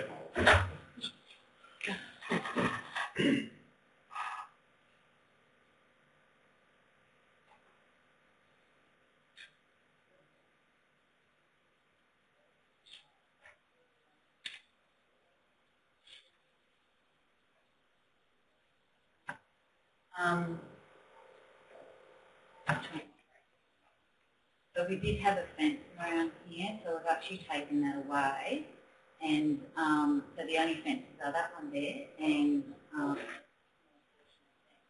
in answer to your question about the arch, we're only looking at bringing the fence up to that arch, not necessarily through it or beyond it, or even touching it. Need to. Can I just jump in there really quickly? Yep. Just it was so fencing was for a play space is always a very contentious issue. With so carers and parents really split on that issue. But essentially, as Kathy's pointed out, the reference group, we actually spoke very strongly about not need to have a lot of fencing there. So. Sorry, can I just ask a question? The fence that runs north-south at the moment, that would be removed then? Yeah. Look, just picking up the point someone made before, I think when this goes to community for discussion and consultation, that's going to be a key issue. I mean, I have a 3-year-old twin, and we go there a lot. There's no way I'd go there without a fence. I mean, not a million years. Helicopter park. But the senior place, I can understand, not requiring it, but I think there needs to be a spot where people can safely be in there with their children without falling them running onto their own. So I just think it's a good conversation with the community. So. Might be more for the parents and the kids, but absolutely. Yeah, it is. Yeah. Well, I agree with what Mark said. I think the fencing is imperative that parents can feel safe, that they're talking to one another. The kids are not going to wander off because there is a fencing. And I think that in previous years too, speaking with people in the community about little park, playground areas, they definitely want the fencing. Definitely want that. Exactly. There's feedback and everything. But if your group that you consulted with were ambivalent, you can't just take it because 2 or 3 of us think it should be there that you change. Maybe it's part of the consultation process. Yeah, that's what the points that I made actually. But at the same time, you can't take 2 or 3 members of reference. I really want to ask, what's the speed limit through there? 50k? Community's Crescent, I think it's 40. I think it's 40, isn't it? Yeah. So, I mean, part of getting the speed limit, if it's the road, then I guess it's bring the speed limit down to 20k. Yeah, the original master plan for that precinct was to pedestrianise that Menzies Crescent and through that area, which included lowering the speed limit. So what's the problem with that? So we're going to get sidetracked. We just need to go on with the presentation, and then we'll come back to questions. At the last presentation we discussed about seating under the heritage shelter. In the reference group, we decided to leave that space open so that it is more flexible for the community to use. So we haven't shown any seating there. We're not proposing any seating under there. But what we are proposing is to, at the moment, there's a barbecue which sits right in the middle of the entry and the vista to the heritage shelter. So we're looking at moving that to the side and providing a communal sort of picnic space there, backed by garden bedding here, which does assist in containing the play in this space. So in terms of sort of following on from some of your quick questions about fencing, full fence at the moment up to here, and you know it's the way that you treat these spaces that to contain children. So if that was mounded, you know that might and planted quite heavily. Well, prickled with blackberries. Yeah. Well, where are they running to? They're not running onto the road. The road's actually open. They're running away from the parent. That's what they're doing. So, anyway, I don't want to get into the debate about that at the moment. But this is proposed junior play space. Originally, we had that as a senior play space. You might recall. We've got this play element existing, which is called a hurricane. So we're looking at retaining that piece of equipment. The shade sail that's there, we're looking at retaining that at the line 1240 is. So we've looked at in detail what we can fit in the existing confines of the path and the fall zones of the equipment. So we've taken the fall zones of this into account. The reference group were keen to have a basket swing. They also asked for a toddler swing. We can't fit both of those in, so it would be nice to get a bit of feedback about that. In keeping with the theme that we've come up with, the Enchanted Garden, we've got some elements of a couple of rockers which might consist of, say, for example, a rabbit, and we could put a turtle in or something like that. So you've got the tortoise and the hare racing, a caterpillar seesaw, and the tree house the lower treehouse, which then, when we look at the senior plan, and we presented some of these in our original presentation. So we're looking at retaining the elements that we've already got, the slides, all this planting and the toadstools and natural play, which then starts connecting to some other natural play. Take out the steel equipment that's there now? So we'll be removing, there's a station there, we'll be removing, and the so just moving up the plan a little bit, we're just looking at the plan down here. So this is the nature play area, so we're looking at providing so things like, you know, natural creeks, water play, more toadstools to link in with what we've already got, a sand pit here, sand play, and logs and rocks to create a trail. And as part of the natural play, it does extend into the senior play space as well, things like discovery, elements, carvings, and, you know, maybe things carved into stone or wood that potentially, you know, community groups like the Men's Shed, you know, could get involved in creating some of these, or other community groups.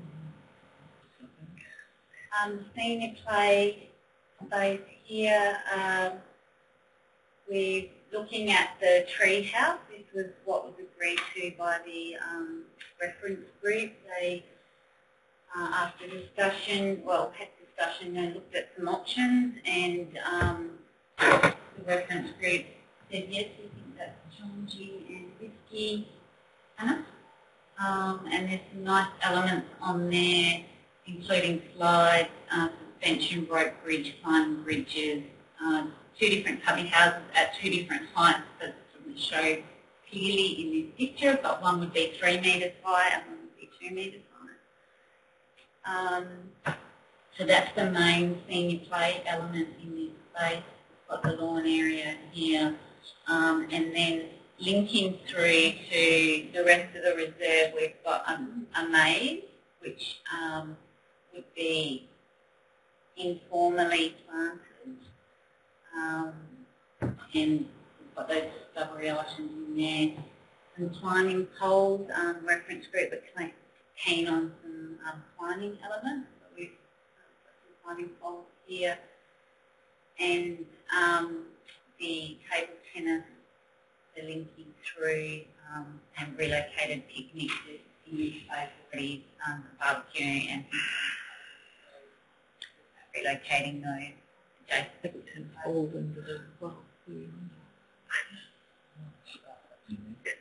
And that's about budget. Do you want me to run through that yet, Brendan?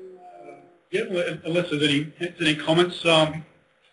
Last picture where the barbecue is, and all of those plantings, there's a monster, unless it's not there anymore, a monster great tree. Yes. No problem with growth under there at all? No, we've looked at the trees, and we've located the play equipment so that they're not interfering with the trees. The other thing I understood, I remember when they were putting one of the barbecues in St Helens Park, I was talking to the guys and they said, we don't put barbecues under trees. And the two ones I know, particularly in Helens Park, are away from trees. That, of course, is going to be right under the tree. Is there a problem with that, or bird poo? Bird poo. Flavour, well, apart from flavouring, eucalyptus leaves. The barbecue at the moment is under the tree. Looking at moving that here, so that should be more in the grass. No, this one by the... Oh, that one there?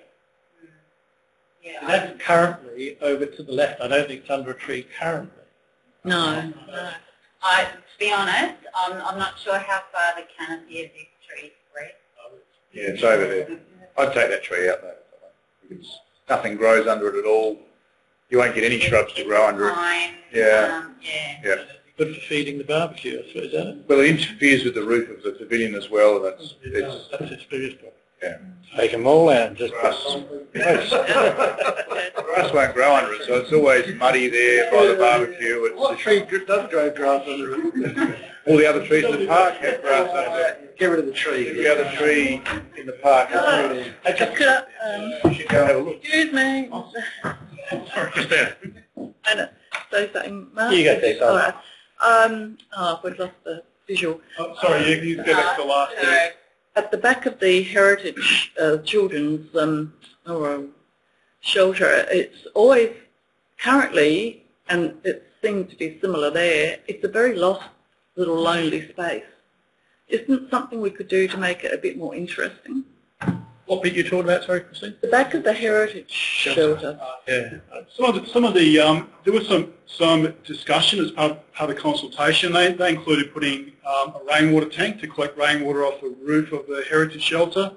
Well, that might help with the water feature. Back there, but it actually came back to often the comments back was actually creating areas that because it's so close to a children's playground that a child could be horrible to think, but taken behind and not be seen. And in actual fact, the comments back from the children experts was to keep it open and visible. But it's not open and visible, is it, very much? Well, I mean, I guess not adding anything as a tank or trees or vegetation that would create a... It's not open. In there already, the existing planting on this side is reasonably... Yeah, you can see in there.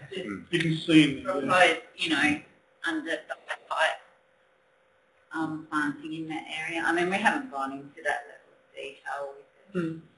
It just seems where the table tennis table, I can just see a whole lot of table tennis ping pong balls going off into everywhere. That might sort of, I don't know, help contain it, perhaps. So making better use of that space would be something to explore. Yeah, just it's currently it's a lost space. I don't know whether community garden people can come up with any other ideas. So yeah, just some thinking around that.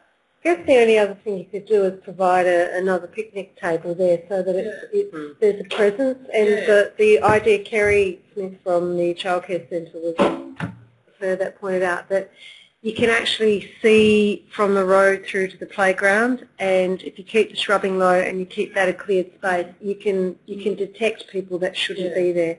Yeah. So it was very important that. Yeah, I'm just thinking, just building, flowing on from that with the community garden people. It would be good perhaps to have some more like little like a meeting, sort of type of area, like the way the seating. How close is that to neighbours though, Christina? Is that very close? Yeah. If you had something potentially that can gather people at night time, I mean, it'd be very annoying for the people that live around there. All those kids that move up that road.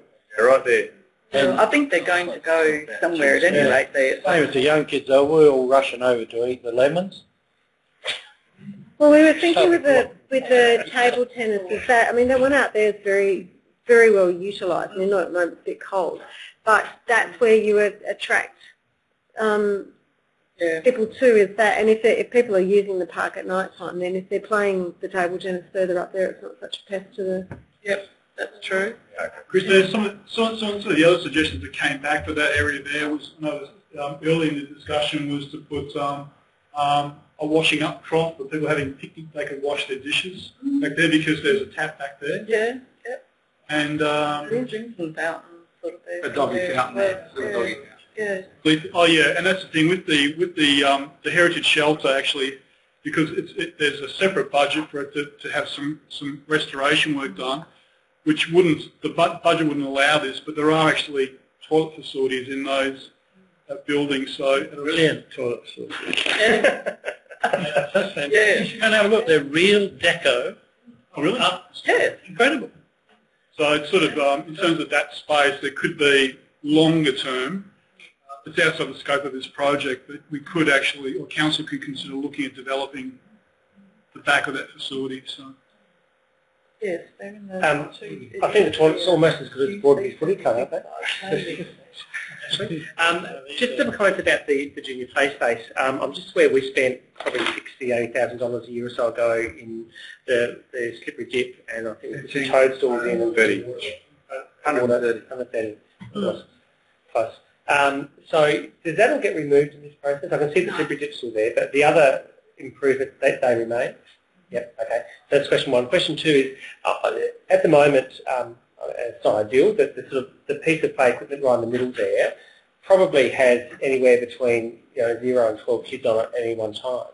We're going to replace that with a basket swing, which isn't suitable for toddlers, a seesaw, and 2 rockers, which is probably 5 or 6 kids at once. I'm just wondering about the sort of quantum issue, albeit that we're expanding the entire park, but we're also doing this to try and create more people, try and encourage more people to use the park as well. So did the reference group look at that at all in terms of having equipment that's going to suit this many kids and we're going down to equipment that might suit you? I don't remember looking at that equipment. Is a rabbit alive? Popular. What's the... Yeah, kids just love it. It's old and crappy and probably dangerous. And Because I don't remember looking at that equipment or agreeing to take the swings out. I thought we said that the swings were really important. You can talk about upgrading. Everybody like has a basket swing and a bathroom like multiple kids and put babies in there and kind of goes across all ages. You didn't talk about the tree house, so that's something that you might have missed. Are we talking about that here? I don't think we're putting toddlers in a treehouse that's 3 metres high.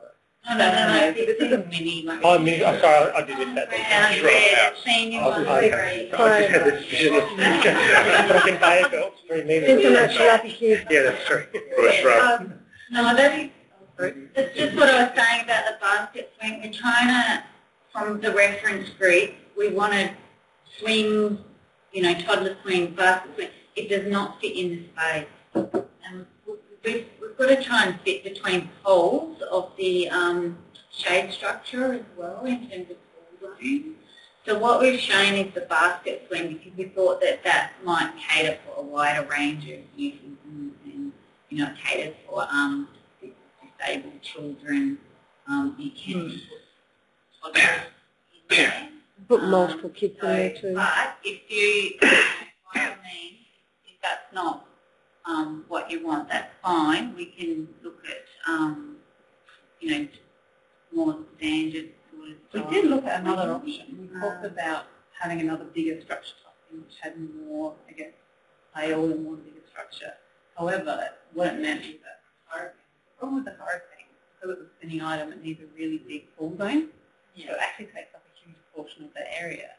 We looked at the potential of moving the hurricane up into the senior area, and then that creates more of a space in that bottom area to have a large.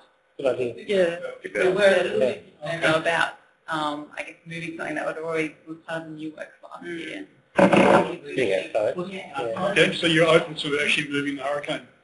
We also thought that moving it might find a bit better, having that with the more. It's a more single play. Yeah. No, that's all right. We're going to present 2 options. Okay, Christina, then Bruce. Oh yes. Could you explain more where seating is? This seating is where it is existing. We're not proposing to change any seating in the junior play-based area, but in the senior play-based area, there's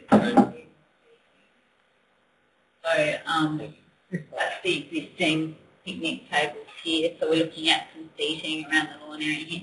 And incidentally, that was where we were looking at putting the hurricane if it was going to be shifted. So, that might change. There's some seating associated with the sandpit area, and potentially, possibly we should be looking at some more seating. Yeah, because I suppose people can bring their own as well. So some of the bigger groups get there and have their functions. And the good thing about seating is that it can be put in at a later date as well. So you don't have to budget initially, and you can, have an opportunity to see how the space is being used, how the play is being used, and I can't remember if you said it, but I have a vague memory of someone talking about seating kind of creates ownership. So people go, the seats gone, we can't go there. But if you have more opportunity for people to bring picnic lunches, picnic rugs, it creates, was that the conversation that was had in the reference group, or was that had it? Yeah, so if you have like ownership of tables and seating, it kind of restricts the space, but if you have, you know, opportunities for people to spread or encourage people to bring rugs and spread out more, it's more of a community feel. Yeah, I suppose if you not grandpa and grandma. Bruce? I reckon there's some recreational equipment there, and it's fairly well used. And every time I drive past it, it's used all the time, not only by adults, by children as well. Do you have a look at putting something like that in this park as well? Because that's absolutely used all the time. It's actually a fantastic pasture. There's gym equipment there.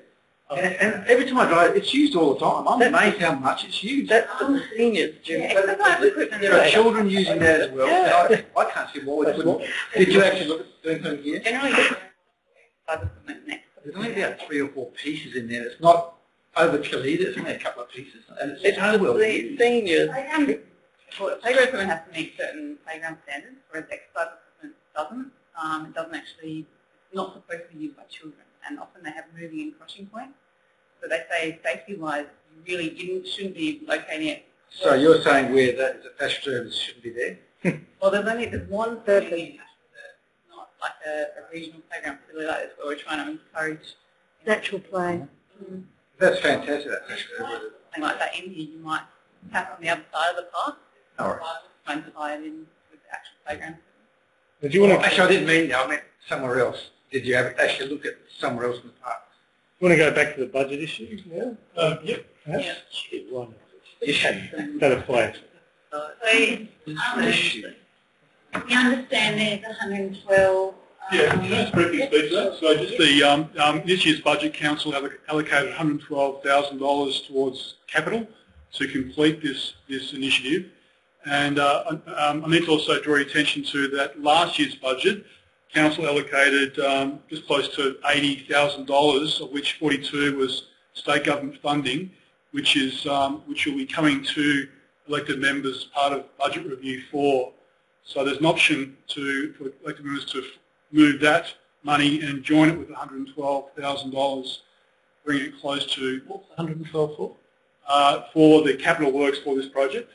So, this is essentially Kathy's sort of costings for the project. I'm just letting you know that council has 112k. Yes, How did you come up with 112 for a project we haven't designed? Out of the air, or? I think that's probably one of the considerations here. Yeah. It seems a very precise figure. It is a very precise figure. I actually thought you might ask me that question, and I couldn't think of the correct answer. Very honest of you, Brendan. But there is, I just draw your attention to that there's $79,000, very specific number again, in 2013-14, which Ginny will bring to the next workshop for your consideration to bring forward. 42k, which is... Hang on, you said 13-14, bring forward. To this year, yep. Unspent funds. Won't that go straight to the deficit though, as a carryover? That is capital. It's capital. Yeah. Okay. All capital, no operating. Okay, cool. So 79, that includes the state government 42? Correct, yes, yes. So I just thought, that's the sort of money that you could potentially have for Kathy's. So stage Figure of what? stage 2A. Short of $200,000, so Yeah. money, yeah. So I'll just sort of explain how we've split this up. So we've costed some elements to fit within the 112 as stage 2A, and then we've called the rest of it future work, which could be staged, across a number of stages, and that includes everything in the sunset plan. So stage 2A basically is setting up all of this space in here. So not the equipment, won't be able to afford that, but to all the natural play area except for the sand pit. That doesn't fit in, but we can put all the footpaths in, all the lawn area, all the garden areas, and create the space basically for the play. And there's, you know, a bit of earthworks and demolition and things that need to happen in that space. Can you go back one? I just had to swallow all those figures.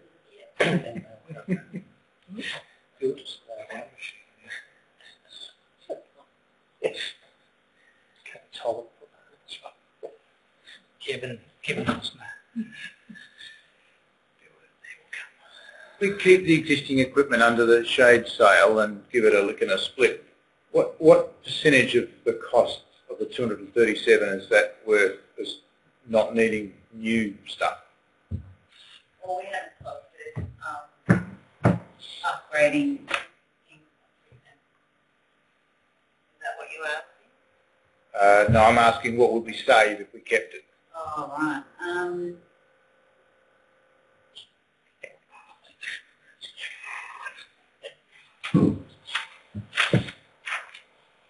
Well, it would be staying in the first stage anyway.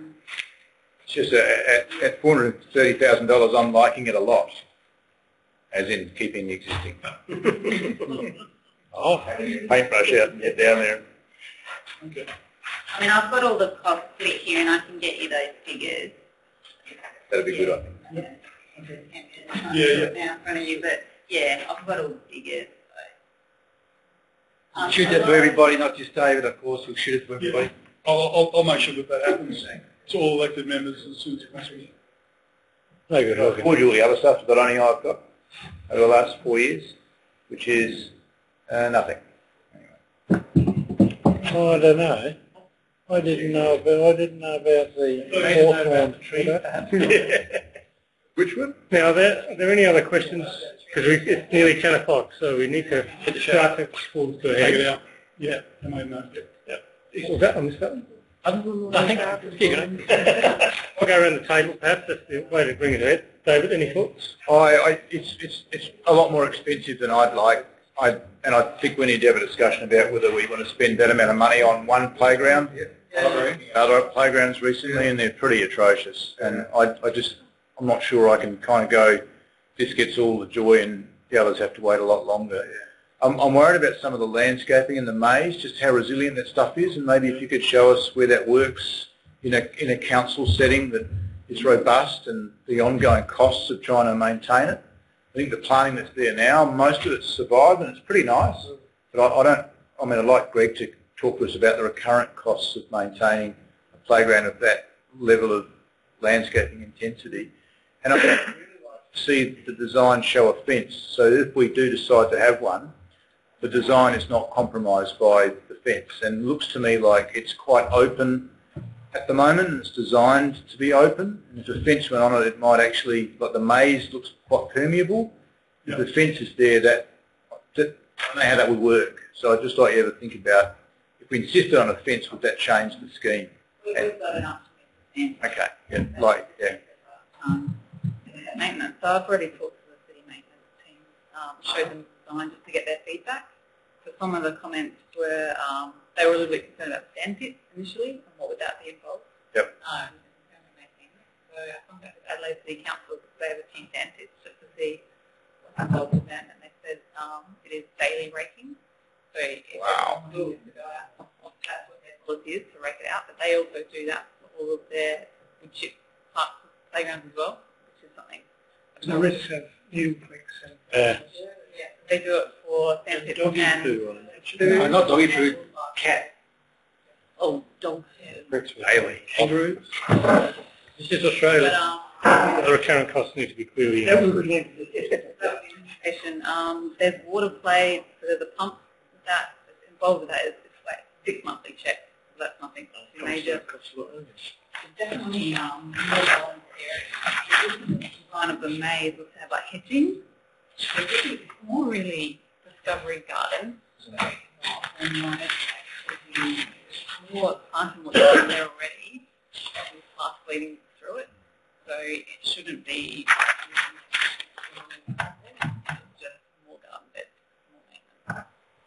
I will bring back, I think we'll bring back some figures, I guess. Yeah. I just see kids getting excited squashing things. That's what I see. And so you pay a lot of money to have beauty, and in 6 months it's squashed. And we got to decide Yeah, money plant. roses. Yeah. Keep them out of there. Okay. Anything else, David, from you? No? Bruce? Look, I've got my reservations about the whole thing, actually. I think we've spent enough money in this side of Prospect, in playgrounds. I think it's time we started concentrating on other areas that were lacking playground areas and playground equipment. It's about time we started focusing on other areas instead of the central area all the time. Broadville Oval is a great plan. I think we should be concentrating on that. Even the first part of it, maybe we start doing a playground area. If we're not going to do the whole thing first, maybe we concentrate on doing the playground. We spend this money over there to get something happening there straight away. But as far as this, I'm just not happy with it at all. But get that. What about the actual design? Any thoughts on that? Fencing definitely needs fencing. I've got my reservations about the height of 3 metres high and sand pits. I just think it's going to be a collection of cat area to go and do their business. Cost of raking it. I've just got my reservations about the whole thing. Yes, I think, as a plan, we've got to go somewhere. Is this going out for public consultation? Yeah, so the intention is to report to council to go to consultation to see what the community thinks. Yeah, so that I think will be interesting. And obviously, as usual, we've got to stage things, and I think it's a fair enough comment that we shouldn't be, leaving underdone some of our other smaller areas as well. So reservations on the sand pit. I do like the idea of the natural elements. With the water, where would that be coming from? Off the heritage shelter shed or roof? Have to be have safe water. Just reticulated water. Yeah, all right then. Yeah, so anywhere that we can, just look at our ongoing maintenance. I guess that's the problem with all of these, without taking away that this is going to be a significant play area. It's basically right almost in the middle geographic centre of our city as well, so be a destination one. Yeah, so they're just my thoughts. Thanks. Scott? The reference group, did they go have a look at the new playground that was completed last year up at Clemsic there, Clemsic Community Centre? No, Scott, it was just a one-off meeting for that reference group. It was more an expert reference group that last workshop let the members asked us to set up. So it was only got one meeting, and yeah, that's a fantastic park, that one. I don't know whether anyone's seen that one by the new centre, Clemsic Park's brilliant. Road, OG Hotel. Pub, just yeah, great big one, yeah. That's the car park, the pub, and then it's through there. It's Garza. Yeah. And do we have any? Pub was around about $3 million. About $3 million. Yeah, that's what I mean. No wonder why it was good. That's why. I like your policies. No wonder why it was good then. That was my next question. Do we find out how much that costs? So, yeah. Oh, look, this looks pretty good comparison to that. Look, there's a lot happening there, and I don't go to playgrounds often, so... Sorry for that. People would talk. Look, I mean, there's always going to be the problem where we've got lots of playgrounds that need a lot of updating. A lot of them are very tired. But the concept or idea of it is very good, but it's a lot of money. Okay. No? Not as much. Quarter to that's right. Look, I'm really excited by it. I think it's really a really good concept. I think there's bits and pieces that we're going to we'll have different opinions on in terms of equipment and fencing. I think is a no-brainer for me. And I'm coming from a particular perspective with that, but I think that's a bit of a no-brainer. When we get closer to it, I'd be really keen to see what Greg's team could do in terms of some of the works. I mean, looking at the budget, it was $48,000 to do the community garden plaza, which is essentially some crushed gravel, a couple of planter boxes and some fruit trees. So I don't know how much that costs commercially to do, but $48,000 seems a lot of money to be able to do that, whereas if we can create some opportunity to do it in-house, that might be a way we can get a bit more out of, sorry Greg, to potentially put a whole lot more work on you, but we could employ someone to do that at probably a cheaper rate. So anyway, I think there's some opportunities there. I think the community, I'd be very supportive of this going out to community consultation to understand from users of the park what they want and what they think is useful for them and what sort of play equipment they want to, what they want to use and things like that. And I think when you see it in a sort of diagram, it's much more realistic and much more tangible than when just, I know we did some stuff at Terrific and St Helens at the fair at the park, where you just say what you want and it's tangible. So I think this is a much more tangible thing to go out with. The other thing, there's one other thing I was going to say. Oh, that's right. The comments made about other playgrounds, I agree. There are other playgrounds that we need to look at. I think we've got into the budget some money to investigate fencing of some parks, maybe. Did that get in? I think that got in the end. So I think we are putting a bit of effort into that space because I know there are a couple of parks where another 5 linear metres of fencing or a gate actually concludes fencing of that park, which I think is really important. Yeah, I think there's a couple. There's more down at Grand Church Roadway as well. So I think that we are doing a bit of work in that space anyway. But yeah, I think it's really fun. Thanks for your work. Good. Alan? Yeah, I'm sorry. I didn't sound like it. I'm excited. Yeah, but what do you think about the design? The couple of things is some of the other parks around. Not what people have said about forgetting them. And the one I was thought about, I wasn't going to say excited, was when David also agreed at that stage that the treehouse sort of effect and that sort of stuff. But then I know his tin lids and I'm thinking of them 3 metres up in the air. They just fly over the edge. But those sort of things are still good. From what I can see, that brown line at the top, the art path still stays there, so that was one of my concerns. I think it's terrific. I think it's good. Christina said it's in the middle, and I agree with it by 185 feet. But I am a bit concerned of that upkeep as it goes along, and I'm excited about the lemon trees because people will be eating them left, right and centre, especially all the kids. So, yeah, I think it's pretty good to go out, and I'm happy as long as we don't forget the upkeep following on, and the other parks all around the place need sort of something, not so much the fencing, but they need a bit of picking up. Okay, thanks for that. Monica?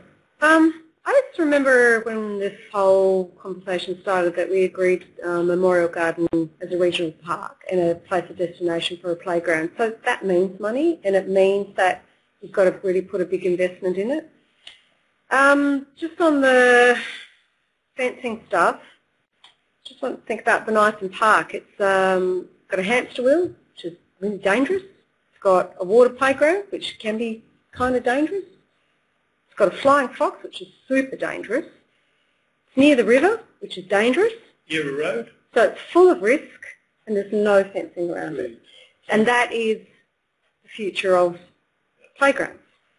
The early childhood expert agreed on natural barriers, not fencing. Fencing will destroy the flow between the gardens, so the idea is that kids can wander around the paths, etc., between the 2 playgrounds, so that you can have siblings, older siblings, still with younger siblings, etc. And it's especially, if you insist on fencing, it's especially important not to fence the older kids' playground. They need that sense of ownership. They need that sense of being trusted to wander around in a space. And it's a significant play area, so it needs to have a reason for being there. So, I mean, let's not fence it in and make it a place that's unattractive to kids. But just, you know, you need to be thinking about other places that are being built and what they're doing without and what they're including. And what they're including is risk, and what they're doing without is artificial barriers and putting in more natural barriers as ways to stop kids from escaping. But, you know, also it's about interaction as well. And if you make the place engaging enough, kids will stay in the place. And I can guarantee you they will. They don't wander off if the place is exciting enough. So just think about that before you start spending money on things that we could actually do quite cheaply, quite nicely, and experts agree that it works. Schools got kids. On the subject of fencing, You're not an expert. Well, Bruce, you know, I've got kids too, and I work with kids. Hey, you guys, everybody was quiet. Yes, thank you. On the subject of fencing, I think Monica nailed it. I just so totally agree. I'm not in favour of fencing, but if we want to control the speed of the cars going through. Very short distance. Is it DTI controlled? It is, yes. DTI? No. We looked at council. It's council. It's a council road, yeah, I thought so. It's not DTI, because otherwise we wouldn't be able to put those 40 aside. Put them down to 20, walking pace. You need to have approval from DTI. I just changed the side there, won't I? However, I just totally agree. I think the other clear thing is... Why do you agree, Ashley? Sorry. Pardon? Why? I just don't think it's necessary. Look at the parklands. Why? Because I don't like the fact it's going up towards the lean-to. Yeah, anywhere near it. But to me, they're just ugly things, but they're barriers to the openness. And everywhere you look, children play through the parklands. Nothing at all, not anywhere, and yet millions of kids play. Well, hang on, let's be a bit factual. Opposite the Union office at 32 South Terrace, there's one of those Glover Park. They're building a whole lot, and it's still fenced. Yep. Playground by the Aquatic Centre. And The park, fully They're fenced. talking about it now. They're building it right now. and actually bear in mind that it's Godolphin Park. I mean, Monica, what she's saying is correct, but that's 150 metres from Port Road. So if we can have this debate at council. Continue with your thoughts. However, I've got to read my writing. Oh, you don't. Yeah, the fence bit. As to the amount of money being spent on that park, I think particularly where it's placed, you almost couldn't pick anything more central in the city. I would much rather see a lot of money spent on one regional park than putting, you know, a small amount of money into lots of parks. If you look at how far people come to the one in North Adelaide, what's that called again? Helicopter Park. Thank you. People come from a hell of a distance. Probably called Playground. Glover Playground. Well, right by Glover Street, so not surprising. But the number of people that come to there from significant distances, I don't think the travel is the key. But fantastic, I think, for us to have one regional sensational park. I think will come from all around Prospect. Fence, that's why they go there. I don't have a ditch on fencing, I just think it can be open. We could poison the tree. Where a speed limit might have the same effect. Because if there wasn't a road through there, we wouldn't think about fencing. I agree with that. Just close the gate, the memorial gate. Carry on, Ashley. Oh, stop. But otherwise, I don't have a problem with spending the money at all. I think one great, fabulous park is well worth it. Not to mention, I like the picnic table. Just sort of put it up there. Oh, no, there was one other thing. No, you don't. Right now, I think And the natural water. barrier. Right now, I think the water off those roofs goes into drain. Surface. Pardon? It's your surface, is it? Because it might be well worth looking with all these plantings of ag pipe to actually distribute the water rather than it just plonk right next to the foundations. That's been costed into the Oh, it has? budget, yeah. Oh, thank I you. forgot to mention that. That's right. Okay, look, we need to wind up tonight. So what I've got is we're intending to report to the August meeting of council. Correct, yes. Or September meeting? Or August? August, yeah. We need to confirm the actual playground equipment and the locations. Just be really clear about that. We need to provide clear detail on fencing or and what is being proposed. We need to get some figures on retention of the existing equipment, whether it's positively impacts. Identify the maintenance costs and the current costs. Reconsider the sandpit option and look at whether that's an option or not. And finally, look at the potential of reducing the speed limit on Floral Terrace. So we'll check what opportunity there is to make that happen. And that tree that David wants there. Removal of the tree. Tree. Yeah. Okay. So with those ideas, everyone comfortable with that? If we put a report to council covering off on those things as well. Happy to discuss that at council. Okay.